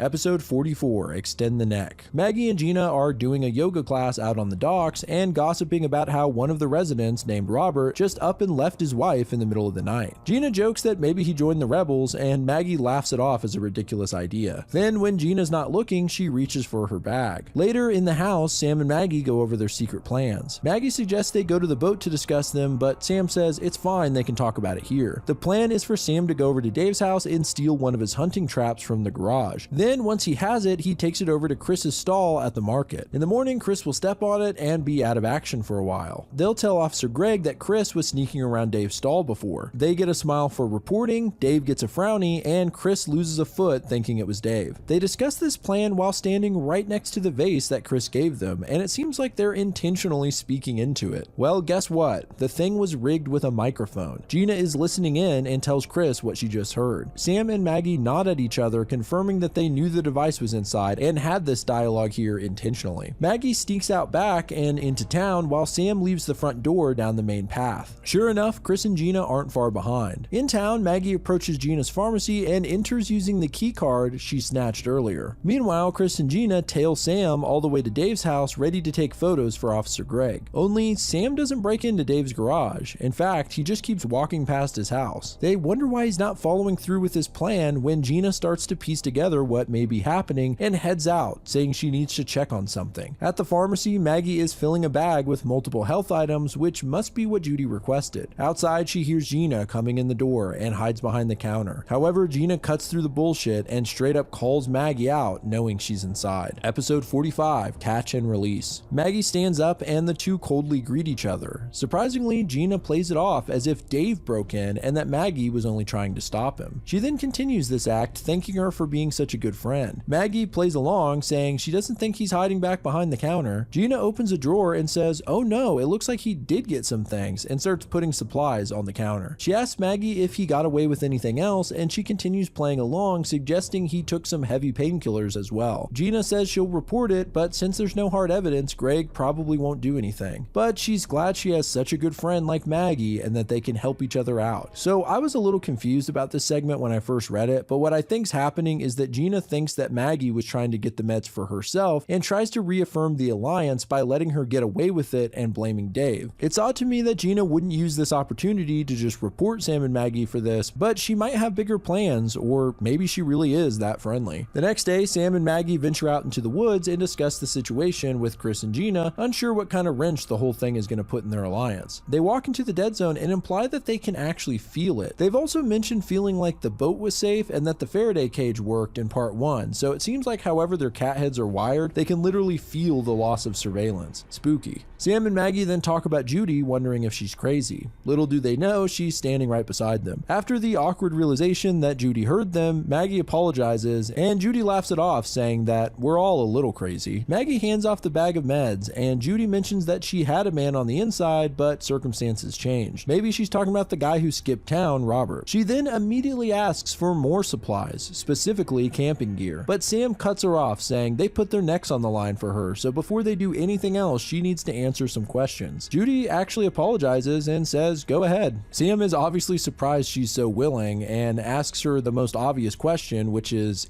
there really a rebellion? Judy readily answers, saying, yep, there's about 50 of them, and if you follow the arrows on the trees in the opposite direction, eventually you'll see an old ranger station, which is their current base. Sam is speechless because of the fact that he just got such a straight answer. Judy says that there's still a lot she can't say or trust them with, which leads back to the mission at hand. She asks them how they feel about hunting. Episode 46, Connective Tissue. Judy gives them the next mission. During the next trial hunt, they're going to try and get to the Reds first and tell them about the arrows, hopefully leading them to safety with the rebels as new recruits. She also tells them to buy 2 plants, a sunflower and cactus. If they need to get in touch, put the sunflower on the porch, and if they need to warn the rebels to stay away, put out the cactus. Sam then bluntly asks why they should side with Judy as opposed to saving their daughter. Judy says that's easy. There's no outcome where they save their daughter in the system. It's a sick game and it doesn't end in Lakeview. The rebels aren't here to play. They're here to flip the table and not only save their daughter, but to save everyone. 2 weeks later, Chris and Gina are talking in their boat about Sam and Maggie. How they act nice, but every time they try to initiate the next move for the Alliance, they just dip out or brush it off. Chris asks Gina again if there was anything weird that night at the pharmacy, and Gina actually covers for Maggie, saying that there was no one there. Then someone knocks at the door and it's Dave. Apparently they have a meeting planned. They ask how he's been and he says that he actually caught a deer yesterday, but since they can't use real guns, he didn't fully kill it with his arrow and had to saw its windpipe with a knife. Okay, this is a guy you don't want as an enemy. They then discuss a plan. Dave says in war, what you want to do is chip away at the strongest foes psychologically by taking out small fry to get them scared and wait for them to mess up. He then pulls out a watch with a whale design. Elsewhere, we see Glenn asking Gladys if she's seen his watch. He talks about how much he hates trial days, but says that it's not fair if they don't go and participate like everyone else. On a sadder note, he asks her if she thinks their kids would understand why they aren't coming for them. Gladys says that she can only hope that they know that Glenn and her love them and that one day they might forget. At the city hall, Mayor Laura is visited by Officer Greg. Apparently, he has some new information about Tom's death. They got the analysis back on the hammer and found some fingerprints that belong to Sam and Maggie. Episode 47, That Lonely You. Well, by now it's clear that the trials take place every couple of weeks, and Julian once again takes the stage at the center of town, and in his creepishly positive attitude, he gives a weird speech about how lucky their place is in the cosmos. Then, of course, he hands it over to the mayor, who goes into a long speech. In the crowd, Sam and Maggie don't see Chris and Gina anywhere, which is kind of concerning. Sam and Maggie start to argue. I guess Maggie was the one who decided to put some space between them and the couple, but Sam says they should have kept them close so they knew what they were planning. It's clear that Sam and Maggie's relationship is pretty rocky since they've gotten to Lakeview. They're then interrupted by Glenn and Gladys. They catch up a bit, and Glenn asks if either of them has seen his good watch with the whale on it. He stopped by Sam's stall yesterday and thought maybe he dropped it. Sam and Maggie exchange a concerned look, and then the mayor begins to announce those going up and going down. There's actually only one person going up and one going down, so the mayor says that the trial is simply a formality, but they'll vote anyway. Before it begins, however, Gina and Chris show up and interrupt the trial, saying that they have intel that someone here is planning to blow everyone up with a bomb. They show Officer Greg to some nearby bushes where he finds the bomb. It's obviously non-functional and just put there for show, but we all know by now that Greg doesn't give a shit as long as it looks like evidence. In the center of it is Glenn's whale watch. Knowing what this means, Glenn and Gladys begin to accept their fate. They're actually quite calm about the whole thing, realizing that this would happen eventually and making peace with it. Greg gives them their demerits and tries to move them onto the stage, and they just straight up tell him to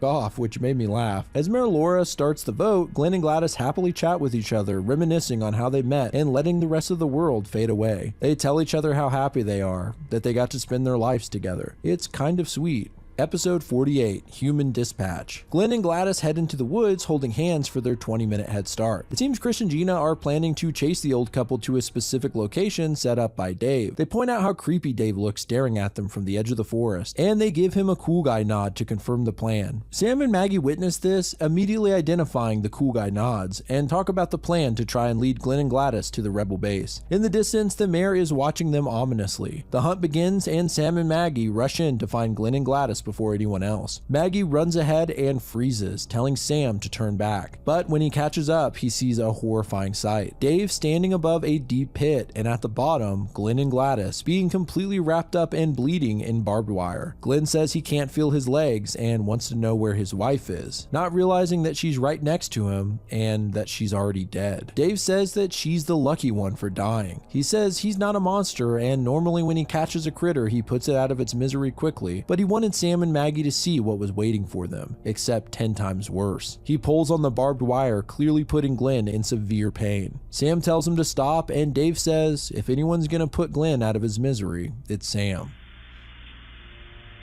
Episode 49, A Good Person. Dave just walks away saying, well, I'll leave you kids to your fun. Sam doesn't know what to do, Maggie's quiet, and Glenn is sobbing over his dead wife. Finally, Maggie says that they should just walk away. She can't deal with this. Sam is pissed. Now she wants to walk away? Glenn speaks out to them, begging them to end his suffering. Maggie just says, I'm sorry, Sam, but it's your turn. That's her choice, and she walks away. Glenn cries out again to Sam, telling him he thinks they would have been good friends, and as his friend, to please make the suffering stop. Sam is taken hold of by a memory. His daughter is sick with a sore throat and begs Sam to make it go away. He says there are some things that daddies can't fix. The fact that he can't make his daughter better actually makes him emotional, and his daughter tells him it's okay, she knows he'll always try his best. Snapping back to the present, Sam picks up the nearby harpoon gun, and we hear the sickening sound of an arrow going through Glenn's head. Sam was forced to kill one of the only good people in this whole society. In the dead zone of the woods, Chris and Gina meet up with Dave. He tells them that Sam and Maggie will be easy pickings now. They'll start to make mistakes. Chris says, remind us not to with Dave. He tells them to go ahead and get Glenn and Gladys's heads because he doesn't think Sam will have the stomach to cash them in. He also says that he knows Chris and Gina helped Sam and Maggie set him up for stealing the meds. Gina admits it's true, and Dave says now that they have honesty, they can build trust. He'll forgive them as long as they promise that when Sam and Maggie get redded, he gets to take his time with them. Dude, Dave is a bigger psycho than I could have guessed. Episode 50. Did I do that? Sam meets Maggie at the edge of the woods, but storms off without her. Mayor Laura finds her and asks her to come to her office. Maggie asks what this is all about, and Laura says no need to be tense about it. It's not like she's going to bring the hammer down on her. Interesting choice of words there. They make it back to the mayor's office, and there's an interesting detail in the background. A giant version of the painting Judith beheading Holofernes on the wall. Only the characters have cute cat heads. This painting is actually based on a biblical story where Judith gains the trust of an invading general, Holofernes, only to get him drunk and cut his head off with his own sword. Could be interesting foreshadowing, but maybe I'm reading too much into it. Laura says that there have been a few issues that have come to her attention. Firstly, what is Maggie doing out in the woods so often? Maggie plays dumb, but Laura further points out that she seems to specifically be entering into the dead zone. Maggie continues to lie, saying that if she went into the dead zone, she must not have noticed. Laura says, well, here's another one for you. Remember when my husband was savagely beaten to death by a hammer? Well, it turns out that Maggie and her husband's fingerprints were on the hammer. Maggie tries to lie, saying that it was actually their hammer and that Bob and Linda borrowed it right before Tom's death. Laura is clearly not buying it and asks her one more question. Will Maggie join her in the basement? And the bear rug on the floor opens up to a secret staircase. Meanwhile, Sam is standing in Glenn's garden with a can of gas. A red and white apparition of Glenn covered in barbed wire tells Sam not to do this. They chose to live. He relives the moment he had to kill Glenn in his head as he pours gas around the garden. He hears the voice of Maggie from before saying, what do? Follow the rules? Play the sick game? And then we get her back? You really believe that? Sam throws a lighter onto the gas and torches the whole garden, saying, I have to. Then walking away as the whole place burns. Episode 51, Like Heck. Laura tells Maggie she won't bite and once again asks her to enter the basement. Otherwise, she'll have Greg come and talk to her about the hammer. So Maggie agrees and they head down. Instead of some horrific torture dungeon, it's actually an old bomb shelter that's in great condition despite the out-of-fashion 70s style. Laura reaches into a hidden container inside the globe and says she has a really important question to ask Maggie. Neat or on the rocks? Yep, she has a bottle of liquor, and in a shocking twist, we cut ahead to the two ladies drinking and smoking cigarettes together. They're swapping stories about their childhoods like they're best friends and getting drunk. Of all the twists in this comic, this one really caught me off guard. Maggie asks her why she's being so nice when she barely knows her, and Laura admits that she doesn't really know anyone, but she does know what Maggie's really up to in the woods. She knows the rebels are out there and that Maggie has something to do with them. Laura then talks about the origin of the town. Before it all went to hell, she was a pastor and Tom was a sheriff in a little town a few hours north of Lakeview. They lived a happy and peaceful life with their boys until everything went to shit. The government then put them on a fast track to seeing their kids again, but required Laura to denounce everything and burn down her church. They were then taken to Lakeview and Laura was made part of a council. The town's mayor at the time was an evil man named Elijah who abused his power and threatened to red status women if they didn't sleep with him. A real scumbag. So one night Laura snuck into his room and murdered him. Episode 52, For Our Sins. With Elijah out of the way, Laura took on the role of mayor with Julian backing her up. She was still forced to send people up and down every 2 weeks or she'd be redded herself. Someone from the government came and told them as long as they kept sending good citizens up and bad citizens down, they didn't care what the method was. Maggie stops the story here, surprised. She thought that Laura was the government, but Laura says not at all. In fact, the woman they sent to talk to them seemed like she was in the same boat as the rest of us. Unfortunately, even Laura doesn't know who's at the top or why they're doing all of this. She and Julian tried to talk the government representative into getting rid of the hunt, but she said they still needed to do it to reward the other citizens for their community service. They did, however, convince her to let them have a head start of 20 minutes. It seems like Laura actually wants all of this to end as well, but has to try and work within the system. The head start was actually her way of trying to help the Reds get to the rebels before they're killed. We also learned that she's not eligible to go to Hillside as the mayor, meaning she'll never get to see her boys again, but she believes the sacrifice is worth it to try and fight to improve things from her position. She asks Maggie about meeting with the rebels again. She says that she sees a fire in Maggie's eyes, and that Tom must have seen it too as she bashed his head in. Episode 53, The Nameless Monster. Right when we think Laura's finally gonna get revenge on Maggie for her husband, she just says, it's okay. She knows what type of person Tom had become and that he wasn't always like that. Maggie sympathizes with her, saying, this world takes good people and turns them into monsters. Then the two women hug. Later, Maggie comes home comedically drunk and acting silly. With no tact, she bursts out that she's sorry about Glenn and Gladys and drunkenly asks Sam if he forgives her. He's clearly not happy, but says he forgives her anyway. She collapses on the couch and says she has a lot to tell him after a quick nap. The next day, Sam is gung-ho about selling his vegetables, playing up their puny size as a good thing, which actually helps boost his sales. He uses the extra cash to buy some camping gear from Dave, who he's acting surprisingly friendly toward. Chris watches from his stall and relays the strange occurrence to Gina, including that Sam then went on to buy a bunch of art supplies from him. They decide it might be supplies for the rebels, although it doesn't really explain the art stuff. Gina wonders if it is for the rebels, what their move should be. Chris thinks it would be a good opportunity to report Sam and Maggie and get another smiley, plus any extreme rebel activity apparently gets you full demerits and a certainty to be downvoted. It's clear Gina is thinking differently about it. If there are rebels out there, it means there could be another way. Chris says he's made his position clear on this, and that if it wasn't for Chris and him, although it's unclear who this him is, Gina wouldn't be here. And if she's not with him, she's a liability. Okay, clearly there's something weird we don't know about Chris and Gina. Episode 54, Sunflower Boy. Maggie wakes up with a deadly hangover and finds Sam up early painting. A little unusual since he's never done this before. Maggie apologizes if she said some insensitive stuff about Glenn and Gladys last night, and Sam says, don't worry about it. You were just apologizing for leaving me to shoot Glenn in the head. Wow, pretty blunt. Maggie takes a beat and then says she's sorry. Sam says, no you're not, plus you shouldn't apologize, it was my turn. He then asks if they can talk in the boat for a moment. Man, the tension between these two is making me really nervous. Once in the boat, Sam says he wants to help the rebels. They couldn't get to Glenn and Gladys in time to tell them about the arrows, so they need to find another way to gain Judy's trust. Sam talks about how he sold all of his veggies and bought a bunch of camping supplies to give them. Tomorrow they'll put the sunflower out and follow the arrows to the ranger station to give them the supplies. Seems like he has it all figured out and that maybe him and Maggie are on the same page for once. Maggie then tells him all about what she learned from Laura. In the end, Laura said she won't help them, but she wishes them luck in finding the rebels. It seems like they can trust her, at least for now. In the morning, the couple head out and see about saving the world. They set out the sunflower and head into the woods with their gear. As you might expect, Chris and Gina follow them from a distance.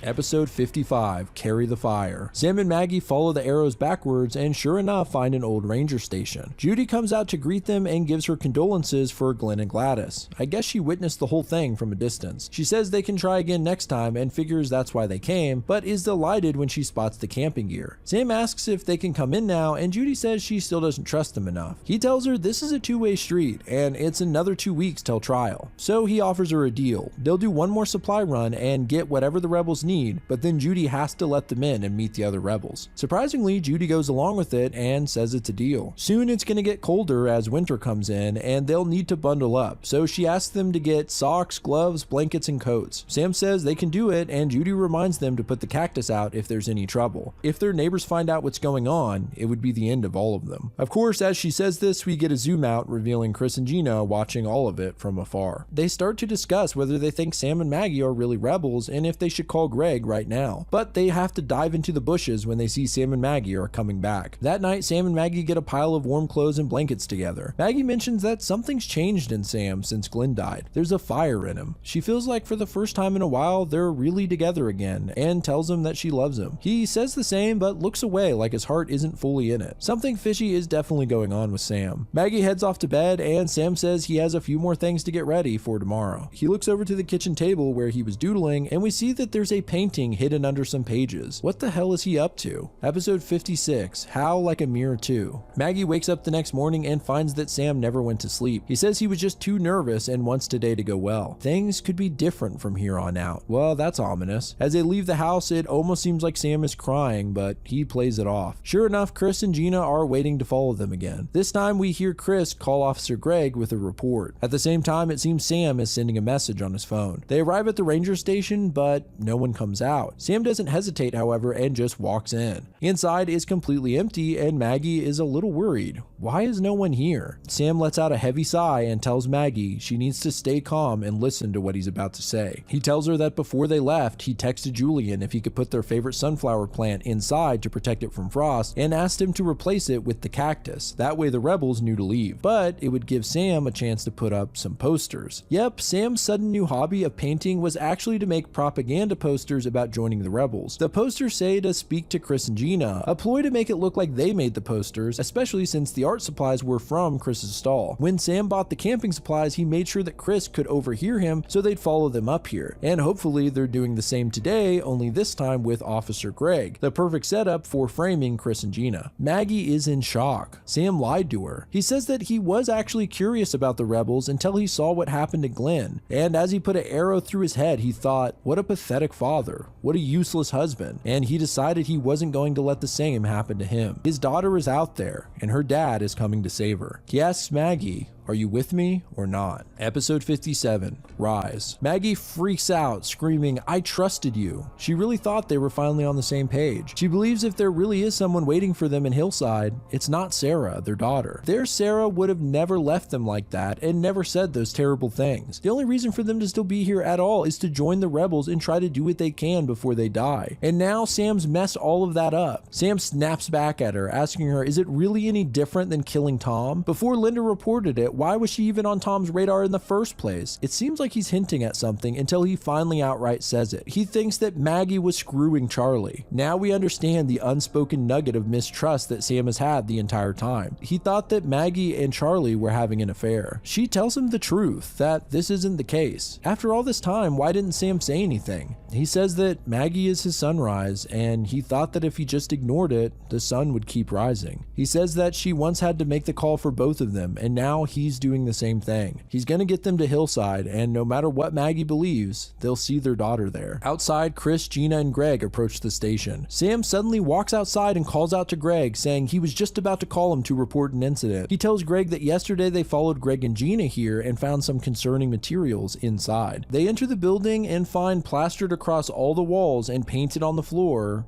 the words Rise, a signal to join the rebellion. Episode 58, Fall. After a painfully long silence, Greg finally says, well, who wants to go first? Gina comes in real quick, saying obviously Sam is trying to frame them. She points out that there's no signal here and they can all be honest. This is all bullshit. Greg says that he actually agrees, but he's seeing a heck of a lot of evidence around. He assumes this can all be traced back to Chris's crafts, and this is confirmed by Sam. Greg turns back to Chris and Gina and says, so where's your evidence? They rage out on him. So what if they don't have evidence? The truth is obvious. After a moment, Greg says he really doesn't care about the truth. His job is to find evidence of rebellious acts and administer justice accordingly. That's why they keep him alive. In fact, this could be a big win for him, and he could get years out of it. He even outright says Sam did a heck of a job and how he must really hate these two. That is, unless Maggie has anything to add. She hesitates for a moment and then concurs with Sam, saying that Gina even asked her to join the rebels during yoga once. Gina immediately calls her a bitch, which made me laugh. Greg says there's really two choices for Chris and Gina.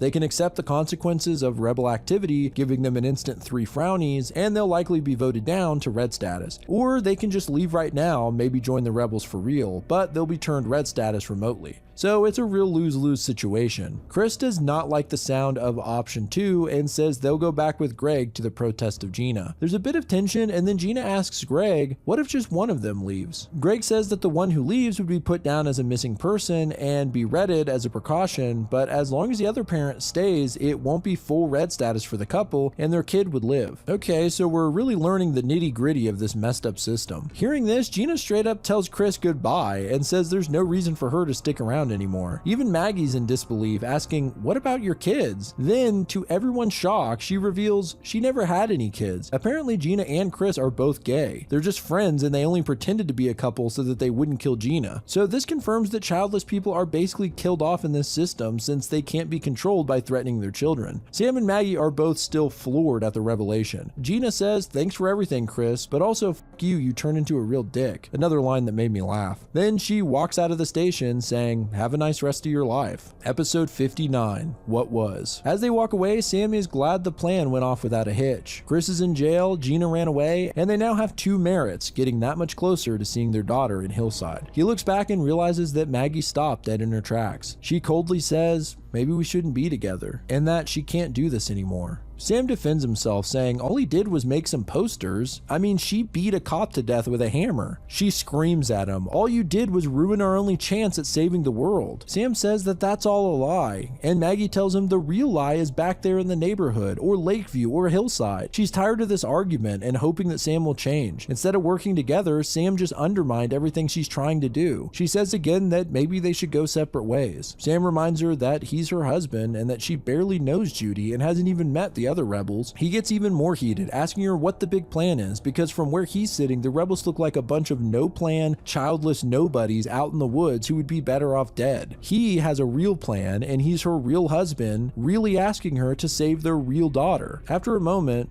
she says, you're wrong, Sam. None of it's real. Not even him. The real Sam died that day. We get a flashback of only their daughter's voice saying, don't come looking for me. Mom, Dad, I love you, and the time we spent together meant so much. I feel lucky that I was your daughter. That's all we get, and man, they're really teasing us here because I want to know what the hell happened. In the present, Maggie says, she chose them, Sam. That's what's real. Maggie says that she won't get in the way of his plans, but she's done being a part of them. Sam tells her that she needs to calm down and think about this before she says something she regrets, and he walks away, leaving Maggie to cry alone in the woods. Judy then pops up out of nowhere calling Sam an asshole. Maggie tries to apologize to her about compromising the base, and Judy says that she understands. It was Sam, not her. She then makes it really clear that Maggie has a choice to make, Sam or the rebels. Now that Sam is a liability, they won't accept him. After some deliberation, Maggie finally says that she'll join her, but Judy can tell that she's still unsure. She does trust Maggie, however, and tells her that she'll finally show her the rebel base.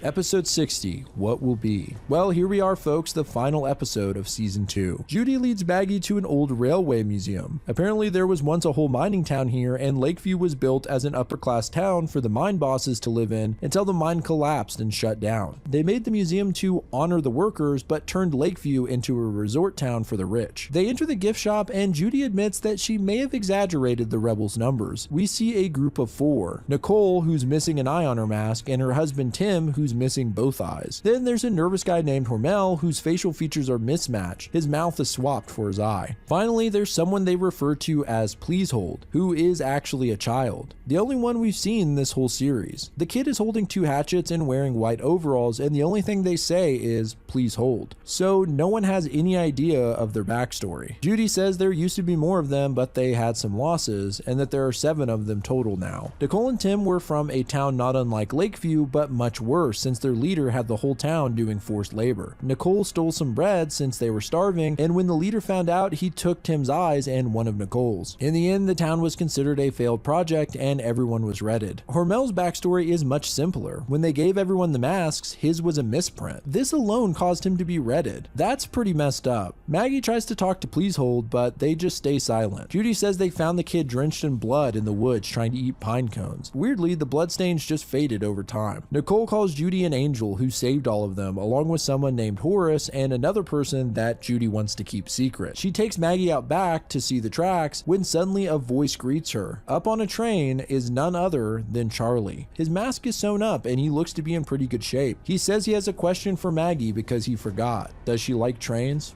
And that, my friends, is the end of Season 2 of Everything is Fine. There is so much development in this season, it makes the first part of Sam and Maggie living in the suburban neighborhood just feel a million miles away. It's pretty sad seeing Sam and Maggie fall apart. That scene in the forest felt like the disbanding of the Fellowship of the Ring or something. It was also interesting to see how Lakeview took things to the next level. Not only do you report your neighbors, you hunt them down. Ultimately, what I continue to love about this series is the constant paranoia. Sam and Maggie don't know who to trust, including each other. And as a reader, it's not cut and dry who we should be rooting for because everyone has blood on their hands. Overall, we got a lot of answers this time around, but also got a lot more questions. I would normally do a theory section here and try to guess what's going on, but many of these questions will be answered in the next season. I do want to recommend, as you guys read through this series, to look at the comments on Webtoons, because you get to see everyone's theories in the comments that were posted as the episodes came out. I found it to be a really fun part reading these for the first time when I didn't know what was going to happen next.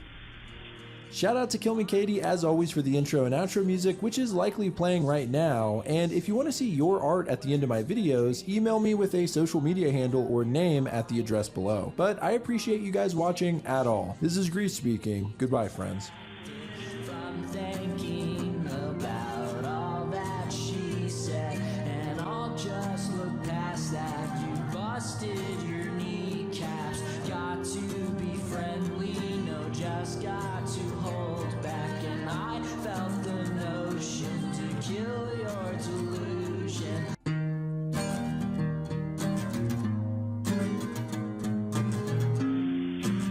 Hello friends, this is Grease speaking. Well, you guys kept on asking for it, so here it is. Everything is Fine, Season 4 Explained. Part 1. One of the most common comments I get is, when are you going to do more Everything is Fine? Well, here's the deal. Season 4 isn't even finished yet. So at your suggestion, I decided to cover it in parts. Today I'll be covering the first 15 episodes, and when the next 15 are available and free, I'll make another video. I have to say, this season is absolutely bonkers in that perfect Everything is Fine kind of way. I could have never predicted the direction it would go, and that's not a complaint. I'm constantly surprised at how this series manages to keep things mysterious while still introducing new information. Don't worry, there are some big reveals here. There's also more questions, but we'll take what we can get. If you're a fan of Everything is Fine, then you can support the creator, Mike Burchell, by joining his Patreon. He's actually been doing a director's commentary on every episode so far, so if you want some behind the scenes on the series, go check that out. If for some reason you missed my other Everything is Fine videos, I'll link a playlist below so you can catch up. But otherwise,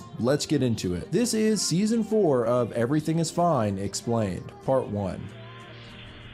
Episode 91, Fermi's Pet Project. Season 4 opens with some mysterious and bizarre images as well as a cryptic story. We see a field of flowers that kind of look like sunflowers but somewhat shaped like cat heads. A hand reaches out and scrapes some red jelly off of the top of one of the flowers. At the same time, a story is being told of a very old man and a very old woman who lived in a house surrounded by flowers. The very old woman asked her husband for a cat. Next, we see a frog that's face is very cat-like. It's captured and squeezed until it pukes up its green guts onto a large leaf, which is already coated in the red flower jelly. The mysterious person then rolls a sharp stick up in the leaf, seemingly making a poison dart. It's also worth noting that the hand we've seen almost looks furry, which is kinda odd. In the story, the old man went out to find a cat for the old woman and eventually came upon a hill that was covered in cats. While the story being told doesn't seem to match what we're seeing, it does somewhat reflect it to a degree, because next we see a lion and her cubs snuggled up in a cave on the side of a hill. The lion cub opens its eyes in fright, followed by its mother, who lets out a scary roar, but she's immediately hit with the poison dart and is knocked out. In the story, the old man finds billions and trillions of cats on the hill, and given that there's so many, they have a hard time deciding which one to keep. They ask the cats which one of them is the prettiest, and all of the cats speak up, claiming that they are. Then we see the lion's eye wide open with flames reflected in it, and it zooms out to show the animal's head cut off and being drained of blood into a basin. Next is a pretty eerie image of a figure in some kind of tribal outfit that has cat ears. They're standing on a plateau with the blood while a bonfire rages below and a massive crowd of people surround it. On a closer look, these tribe members are all wearing flat cat masks with various red markings on them. Even weirder, looking at the back of one of their heads, we can see that these beings seem to have actual cat ears and fur. The story continues being told with the trillions of cats arguing with each other over who the prettiest one is until they've all eaten each other up. In the end, only one cat remained. The old man asked the kitten how they were not eaten, and the kitten replied that they think of themselves as an ugly cat, so they didn't speak up. The old man brought the kitten home to the old woman, and they cleaned the kitten to find that it was a pretty cat indeed. In fact, the old man had seen trillions of cats, and this was by far the prettiest. We then see the tribe leader, or whoever this is, soak his hand in the lion's blood while speaking in some unidentifiable language. He then puts a bloody paw print on the mountain behind him and circles it with a black substance until it resembles the red pupil of an eye. The tribe leader raises his hands, and in the flames below, we see the words, "Everything is fine." Part 4.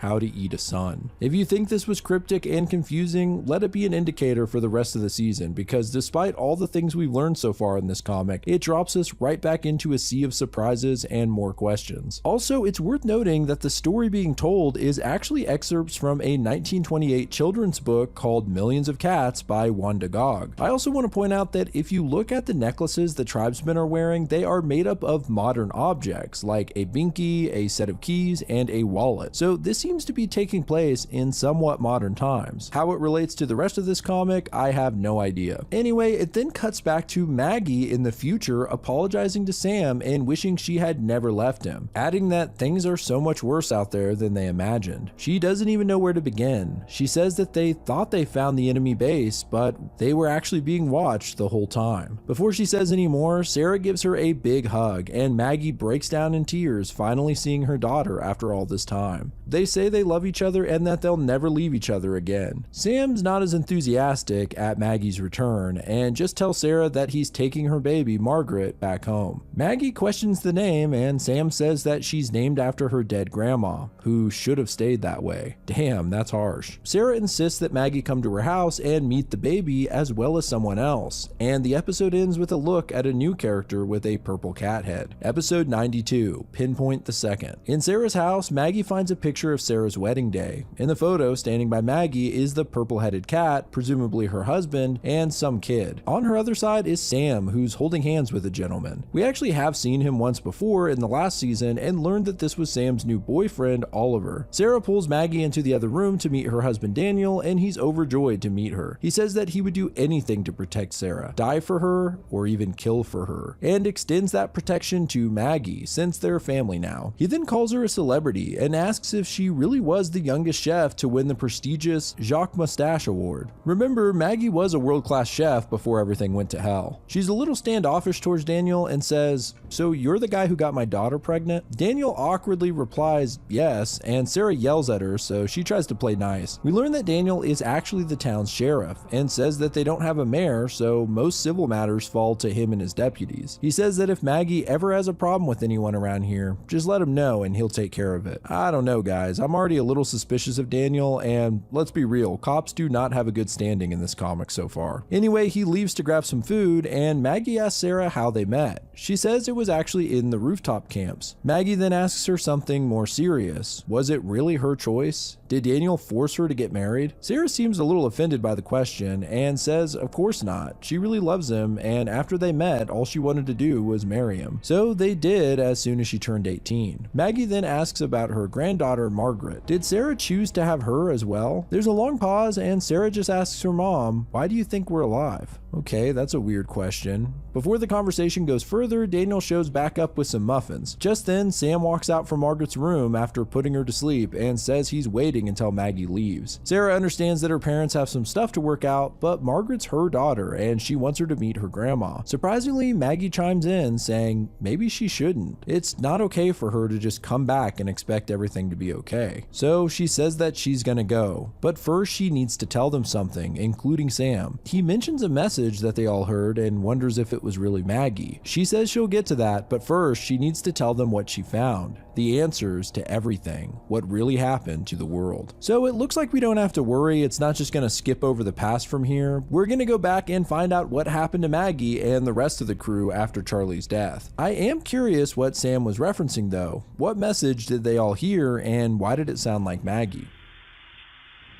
Episode 93. Burned. Maggie runs through Catford, stopping for a moment to cry before contacting Horace and the others on the radio to inform them that Charlie is dead. She says that they also know about the train, so if anyone's hearing her, run. It then says day 2, I guess meaning the second day in Catford. Tim and Nicole are bored on the train and try to entertain themselves. At the same time, Horace waits anxiously by the radio, having heard nothing from the others, when finally the radio buzzes and Ormel checks in with them. He says that him and Pleasehold are fine and that they recently checked in with Maggie and Charlie and that they're fine as well. Suddenly we can hear Pleasehold yell, saying please hold as usual. Ormel translates that the kid said it's hot, but Horace seems suspicious. Suddenly Judy comes in on the radio and says that Horace is breaking up, insisting that he go outside the train. However, he walks over to his bag and pulls out a pistol instead. Judy continues asking him to go outside and Horace calls Tim and Nicole in, giving them a hand signal. He then speaks to the radio saying, sorry, but you'll need to try harder to pull one over on this old dog. He doesn't know how the person on the radio is using their voices, but there's no way it's Judy or Ormel on the other side. Finally, the voice asks what gave it away, and Horace says it was the kid. Pleasehold didn't say it was hot. He said that they're burned. Suddenly, a dozen laser dots start appearing all over Horace and the train. Episode 94, Thud. Bullets rain into the train cabin and Nicole takes one to the arm. We then get a look at the culprits. Several drones are hovering outside of the train with attached guns. Horace hands Tim a pistol and Tim says that he doesn't think he can hit the drones from here. But Horace tells him it's not for the drones. He plans on trying to shoot down as many as he can,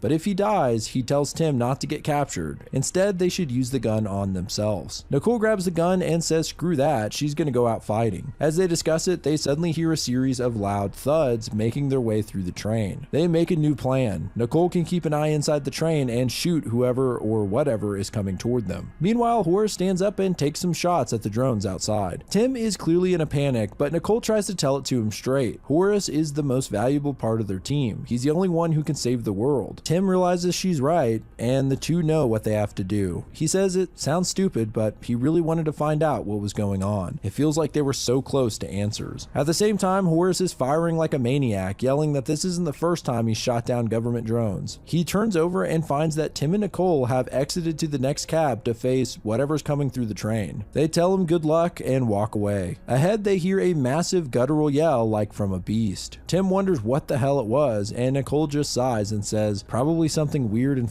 up. Well, that's a pretty good guess. They say they love each other, and finally the door opens at the other end of the cab. In the dark, we can only see large red eyes peering in and hear strange growling noises. Suddenly, several more red eyes appear. We don't get to see exactly what it is, but Tim and Nicole are shocked, trying to make sense of it. Then, in a badass last stand, they get ready to fight in vain as the episode ends. Episode 95, Hang in There. In her chef garb, Maggie places the final touches on a fancy-looking scallop dish. Judy then says that she has a call from Sarah, and when she looks down, the dish has transformed into some strange lava ball. Okay, it's clear now that this is a dream or something. She looks at several other dishes that are all just as weird, like a plate with blood splats on it, or one that's got octopus tentacles in the shape of a heart. Finally, the waiter shows up and apologizes for letting her down. We can't see his face, but it seems to be Charlie. Judy chimes in again, saying that now Sam is on the phone. He says she's a bad mom and a coward, and wishes he never met her. He says all her new friends are gonna die in pain screaming, and it's all her fault. Maggie looks down again, and now the plate has a dish that you can interpret how you like, but it reminds me of Charlie's head sliced in half. In reality, Maggie wakes up from the awful nightmare hiding inside a hat store. It's now day 3 in Catford. She cocks her pistol and starts to head out, but before leaving she leaves a note in case the others find it. In the note, she apologizes that she wasn't stronger and that she let everyone down. She says that she searched all day and couldn't find anyone else. Since the town doesn't have running water, she plans on searching for some at the supply store and then head back to the train after that. In case it ever makes it back to him, she also tells Sam that she's sorry and that she loves him, and to tell Sarah she loves her too. She enters the supply store and searches for food and water when outside we can see someone watching the store with jagged cat ears on their mask. Episode 96, Super Void. Maggie makes her way through the store gathering supplies when suddenly a figure appears behind her. She turns to see a pretty pretty horrifying character. A woman with a messed up cat mask that looks like a scarecrow or something, and she's wielding 2 bloody machetes. It's straight out of a slasher film. They stare at each other for a moment, and Maggie finally says that she's not afraid of the woman. The woman just cocks her head, and strangely, Charlie's voice comes out and starts to ask the famous question of,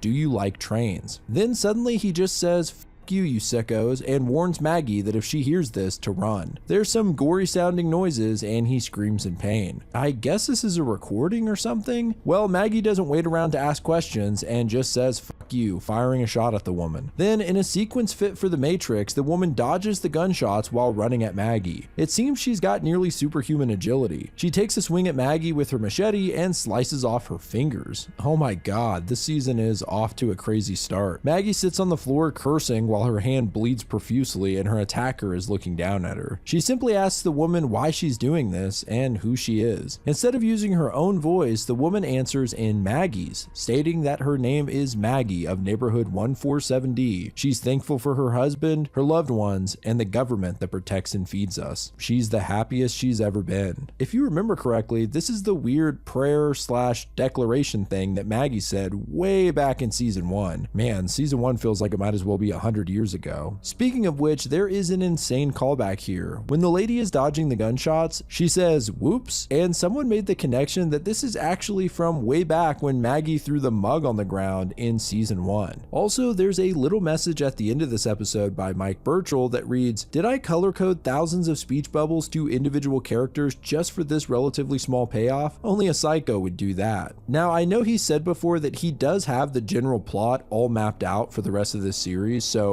I'm thinking he did do this and is in fact a psychopath.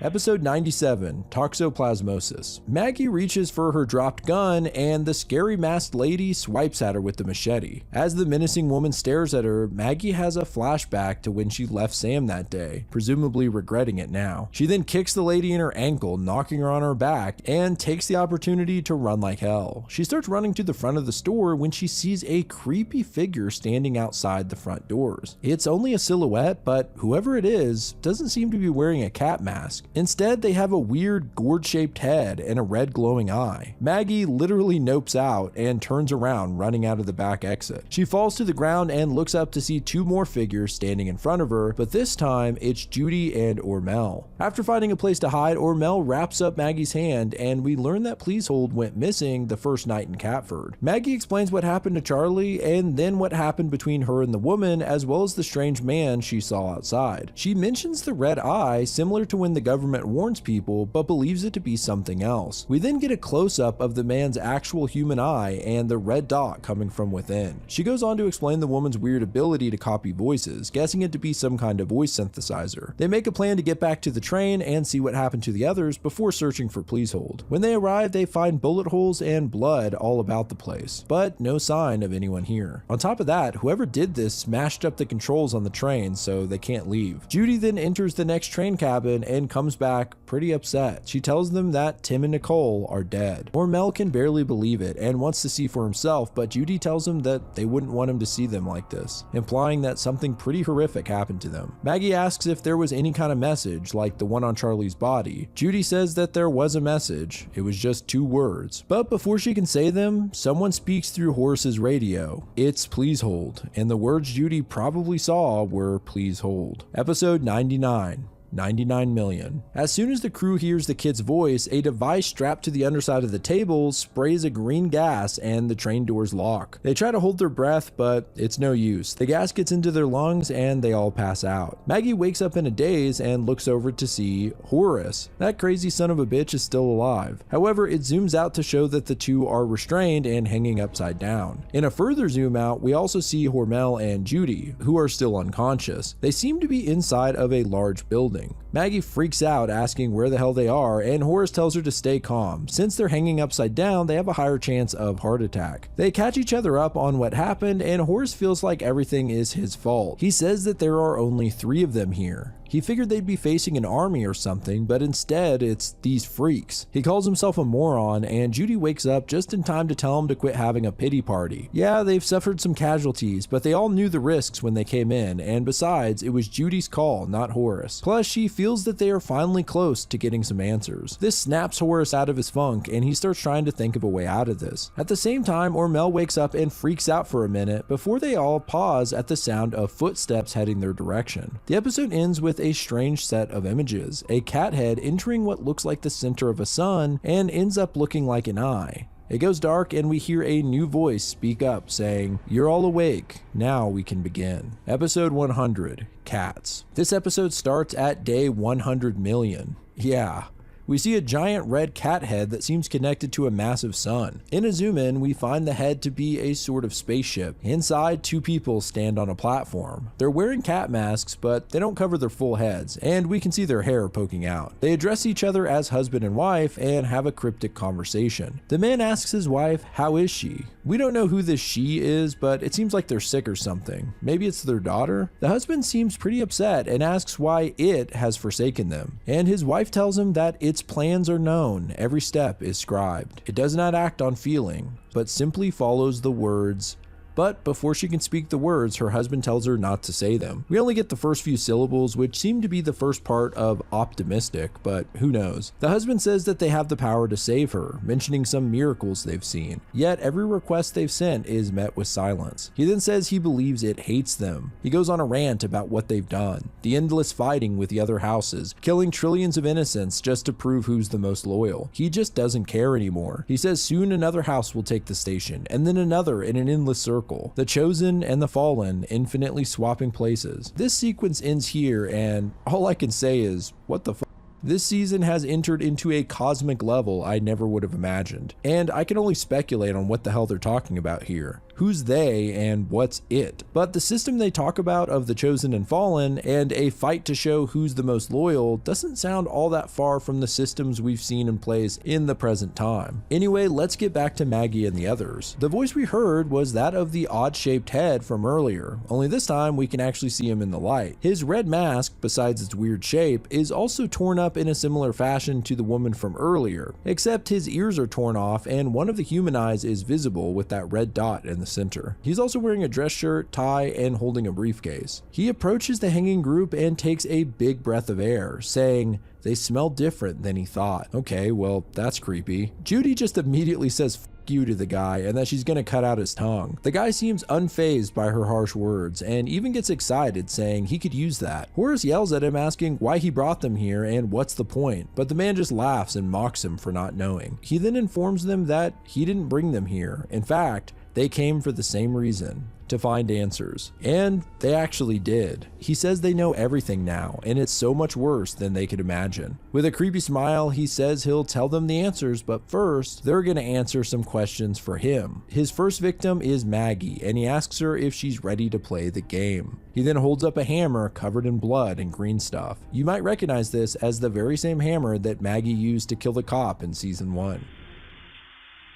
Episode 101, In the Bag. This episode kicks off with the man talking directly to the camera and saying, "Please do not be disturbed. We're making use of the emergency broadcast system for a special presentation. In fact, we have something you loyal, deserving citizens have been missing. A game show." He then presents his victims hanging from the ceiling, except Maggie, who's missing. The man says you can call him father, and his lovely wife is behind the camera, who you can call mother. He says the name of the game show is Obedience, and the camera pans over to Maggie, who's sitting with her fingerless hand on a table. A nail is partially stabbed into her hand, and in her other, she's wielding the hammer. She says, "My name is Maggie of neighborhood 147D. I feel spontaneously compelled to confess the following crimes." We can see that she's actually reading these words from cards that Please Hold is forced to hold up. And behind him is Mother, holding one of her machetes to the kid's throat. Maggie continues reading the cards, confessing to killing a police officer with this hammer and framing others for the murder. She also admits she left her husband and daughter and joined a group of rebels. She used this hand to disobey, and so she will show it obedience. She then raises the hammer and nails her own hand to the table. It's absolutely brutal. Father yells "cut" cut and asks Mother if it was too hammy, but she says it was great and to trust in his vision. It's really off-putting how casual this conversation is considering the circumstances. They start rolling again, and it's worth noting that Mother isn't actually holding a camera, implying that if this is recorded, she can do it through her glowing red eyes somehow. Father says this was actually just a warm-up, and now they'll get into round 1 of the actual game. He then explains the game's rules. Inside his briefcase are several weapons used in rebellious acts. Each round, without knowing which weapon will be next, one of the contestants will choose one of their friends, and together we'll figure out what the weapon is. The drones are floating nearby and shine spotlights on Judy and the others. Father says the first contestant is Horace and gives a bio on him and his anarchist origins, as well as a list of crimes he's committed against the government. He then asks Horace who he's going to choose out of his friends, and if he refuses, Pleasehold will be killed. Holy shit.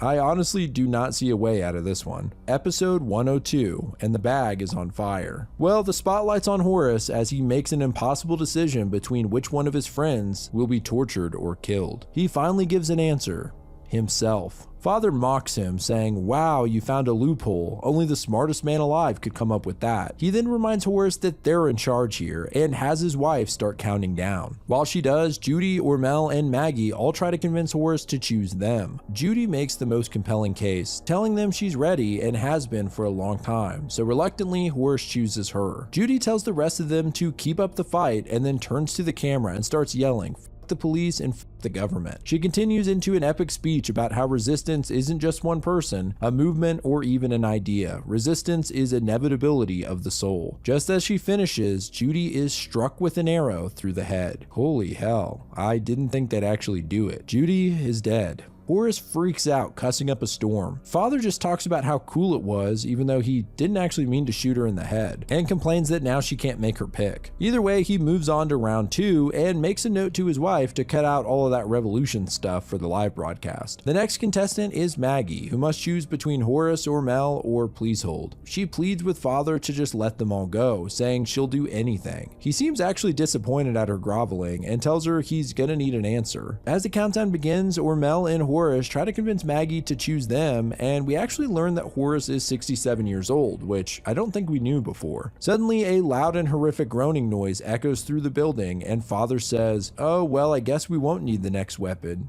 You've done it now, folks. You woke up the baby." Episode 103. Volunteers. This episode starts off in a completely different setting. A man and woman with cat heads walk through the snow. It seems that this is their first mission together. We come in halfway through a conversation, but the man in the red mask says that his wife and child died. The woman wearing a yellow mask says that she was never married and actually volunteered when shit went down to try to save her parents. This is actually an interesting insight because it might explain why many young people, like Sarah, ended up joining the new government. The conversation is interrupted when they spot someone outside a cabin deep in the woods. It's worth noting that this seems to be a regular human without a mask, though their head is covered with speech bubbles. They spy on the person for a bit, and an all too familiar red dot appears in the eye of the man with the red cat head. We then see from his perspective heat signatures glowing through the cabin. It seems that he's using a drone and can somehow connect to it with his eye. He tells the woman to use her new voice trick and her eyes go red. She then uses the voice of the man collecting firewood to call out to the people in the cabin. Yep, if you hadn't pieced it together, it's pretty clear that this is Mother and Father once upon a time. I guess they got their abilities after joining up with the new government. But what the hell happened to them? We see one of the men come outside to look at his friend, and he's immediately shot through the head by a sniper, followed by his other friend in the cabin. After complimenting Mother on her accuracy, Father calls in his superior named Captain Tab and informs her that their mission is complete. She tells them that they'll be permanent partners from now on, and also that they need to come into the lab tomorrow to see something. The next day they head to the lab and peek through a glass window at something. Father asks, "How old is he?" referring to who's inside, and a lady in the lab, not sure if it's a scientist or Captain Tab, says that it's a tough question to answer. Technically, the subject is 17, but physically, they're a 29-year-old bodybuilder due to all the hormones they've injected them with. The subject is super aggressive and gets stressed easily. The woman says that the kid actually volunteered for this, and we see the silhouette of something huge in the cell, which is surrounded by children's toys. She then asks them if they're ready for this. It now cuts back to the present, and the loud groan from before rings out, followed by thunderous footsteps until finally the monster is revealed. It's a massive man with a strange cat head that has 6 eyes. He's covered in blood and holding hatchets, as well as wearing a pair of white overalls that look exactly like Pleasehold's. The beast even says the words, "Please." So, was Pleasehold a candidate for the same operation?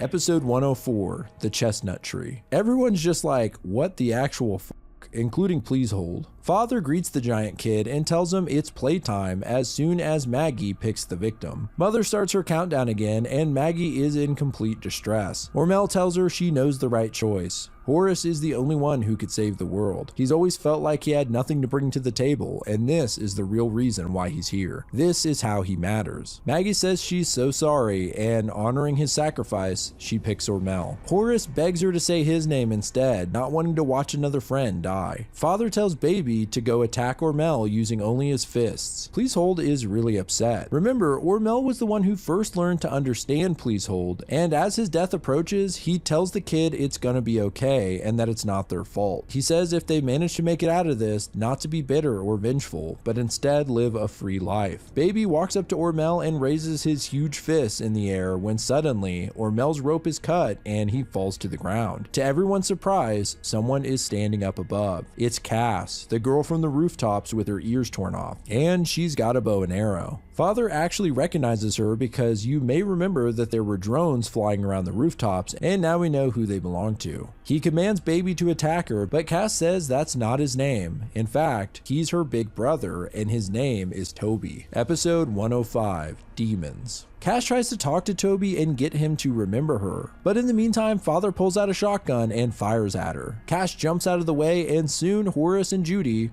well, Judy's body, are cut loose. Some arrows fly out and take down the drones, and for the first time, Father looks a little worried, ordering Baby to come back and regroup. Next thing you know, he's shot in the hand and drops the shotgun. This surprises Mother, and Pleasehold uses the distraction to stomp her foot and get loose. Horace and Ormel slowly work their way out of the ropes, and Maggie has to brutally pull the nail from her hand using the hammer. Jeez. Baby, or Toby, looks stunned all of a sudden, and we find out why when Pleasehold climbs up his back wielding one of his axes and attempts to kill him. Cass cries out and shoots an arrow at the kid to save her brother. Pleasehold dodges it, and as they fall backward, Toby catches them by the foot and throws them through the town hall windows. Toby follows after to finish the job, but he's stopped by Cass, who begs him to stop. She doesn't know what they did to him, but she knows he's still in there. She reminds him about the hill they used to ride bikes down, the cartoons they watched, and how she kicked his ass at Smash Bros. Toby actually starts to speak, almost making out the name Cass. It seems like she's getting through to him, and she tells him he can stop and they can leave together. However, a loud thunk sounds nearby, and Toby looks back to see Pleasehold wielding the massive axe. It looks like we're about to get one hell of a battle. Well, I hate to say it, folks, but that's the first half of season 4. Honestly, I was shocked at how crazy this season got so fast. It feels like we're so close to getting the whole story, but at the same time, there's so many more mysteries now. Like, what was up with the weird tribe at the beginning? What about that weird cat head spaceship in the future? And what the hell happened to Mother and Father to make them this way? As always, I really want to hear your theories in the comments below. There are actually 5 more episodes available right now on Webtoons, so if you want to see what happens next, head over there. Once the entire season is over and all the episodes are available for free, I'll finish up season 4, but it'll probably be a couple of months until that happens, so please have some patience. Also, if you like this series as much as I do, please go join Mike Birchall's Patreon at patreon.com/MikeBComics. As I said, he's been doing a director's commentary on all of the episodes so far. It's chock full of behind the scenes info, so go check it out. Shout out to Kill Me Katie, as always, for the intro and outro music, which is likely playing right now. And if you want to see your art at the end of my videos, email me a submission to the address below with a name or social media handle. But I appreciate you guys watching at all. This is Grief speaking. Goodbye, friends.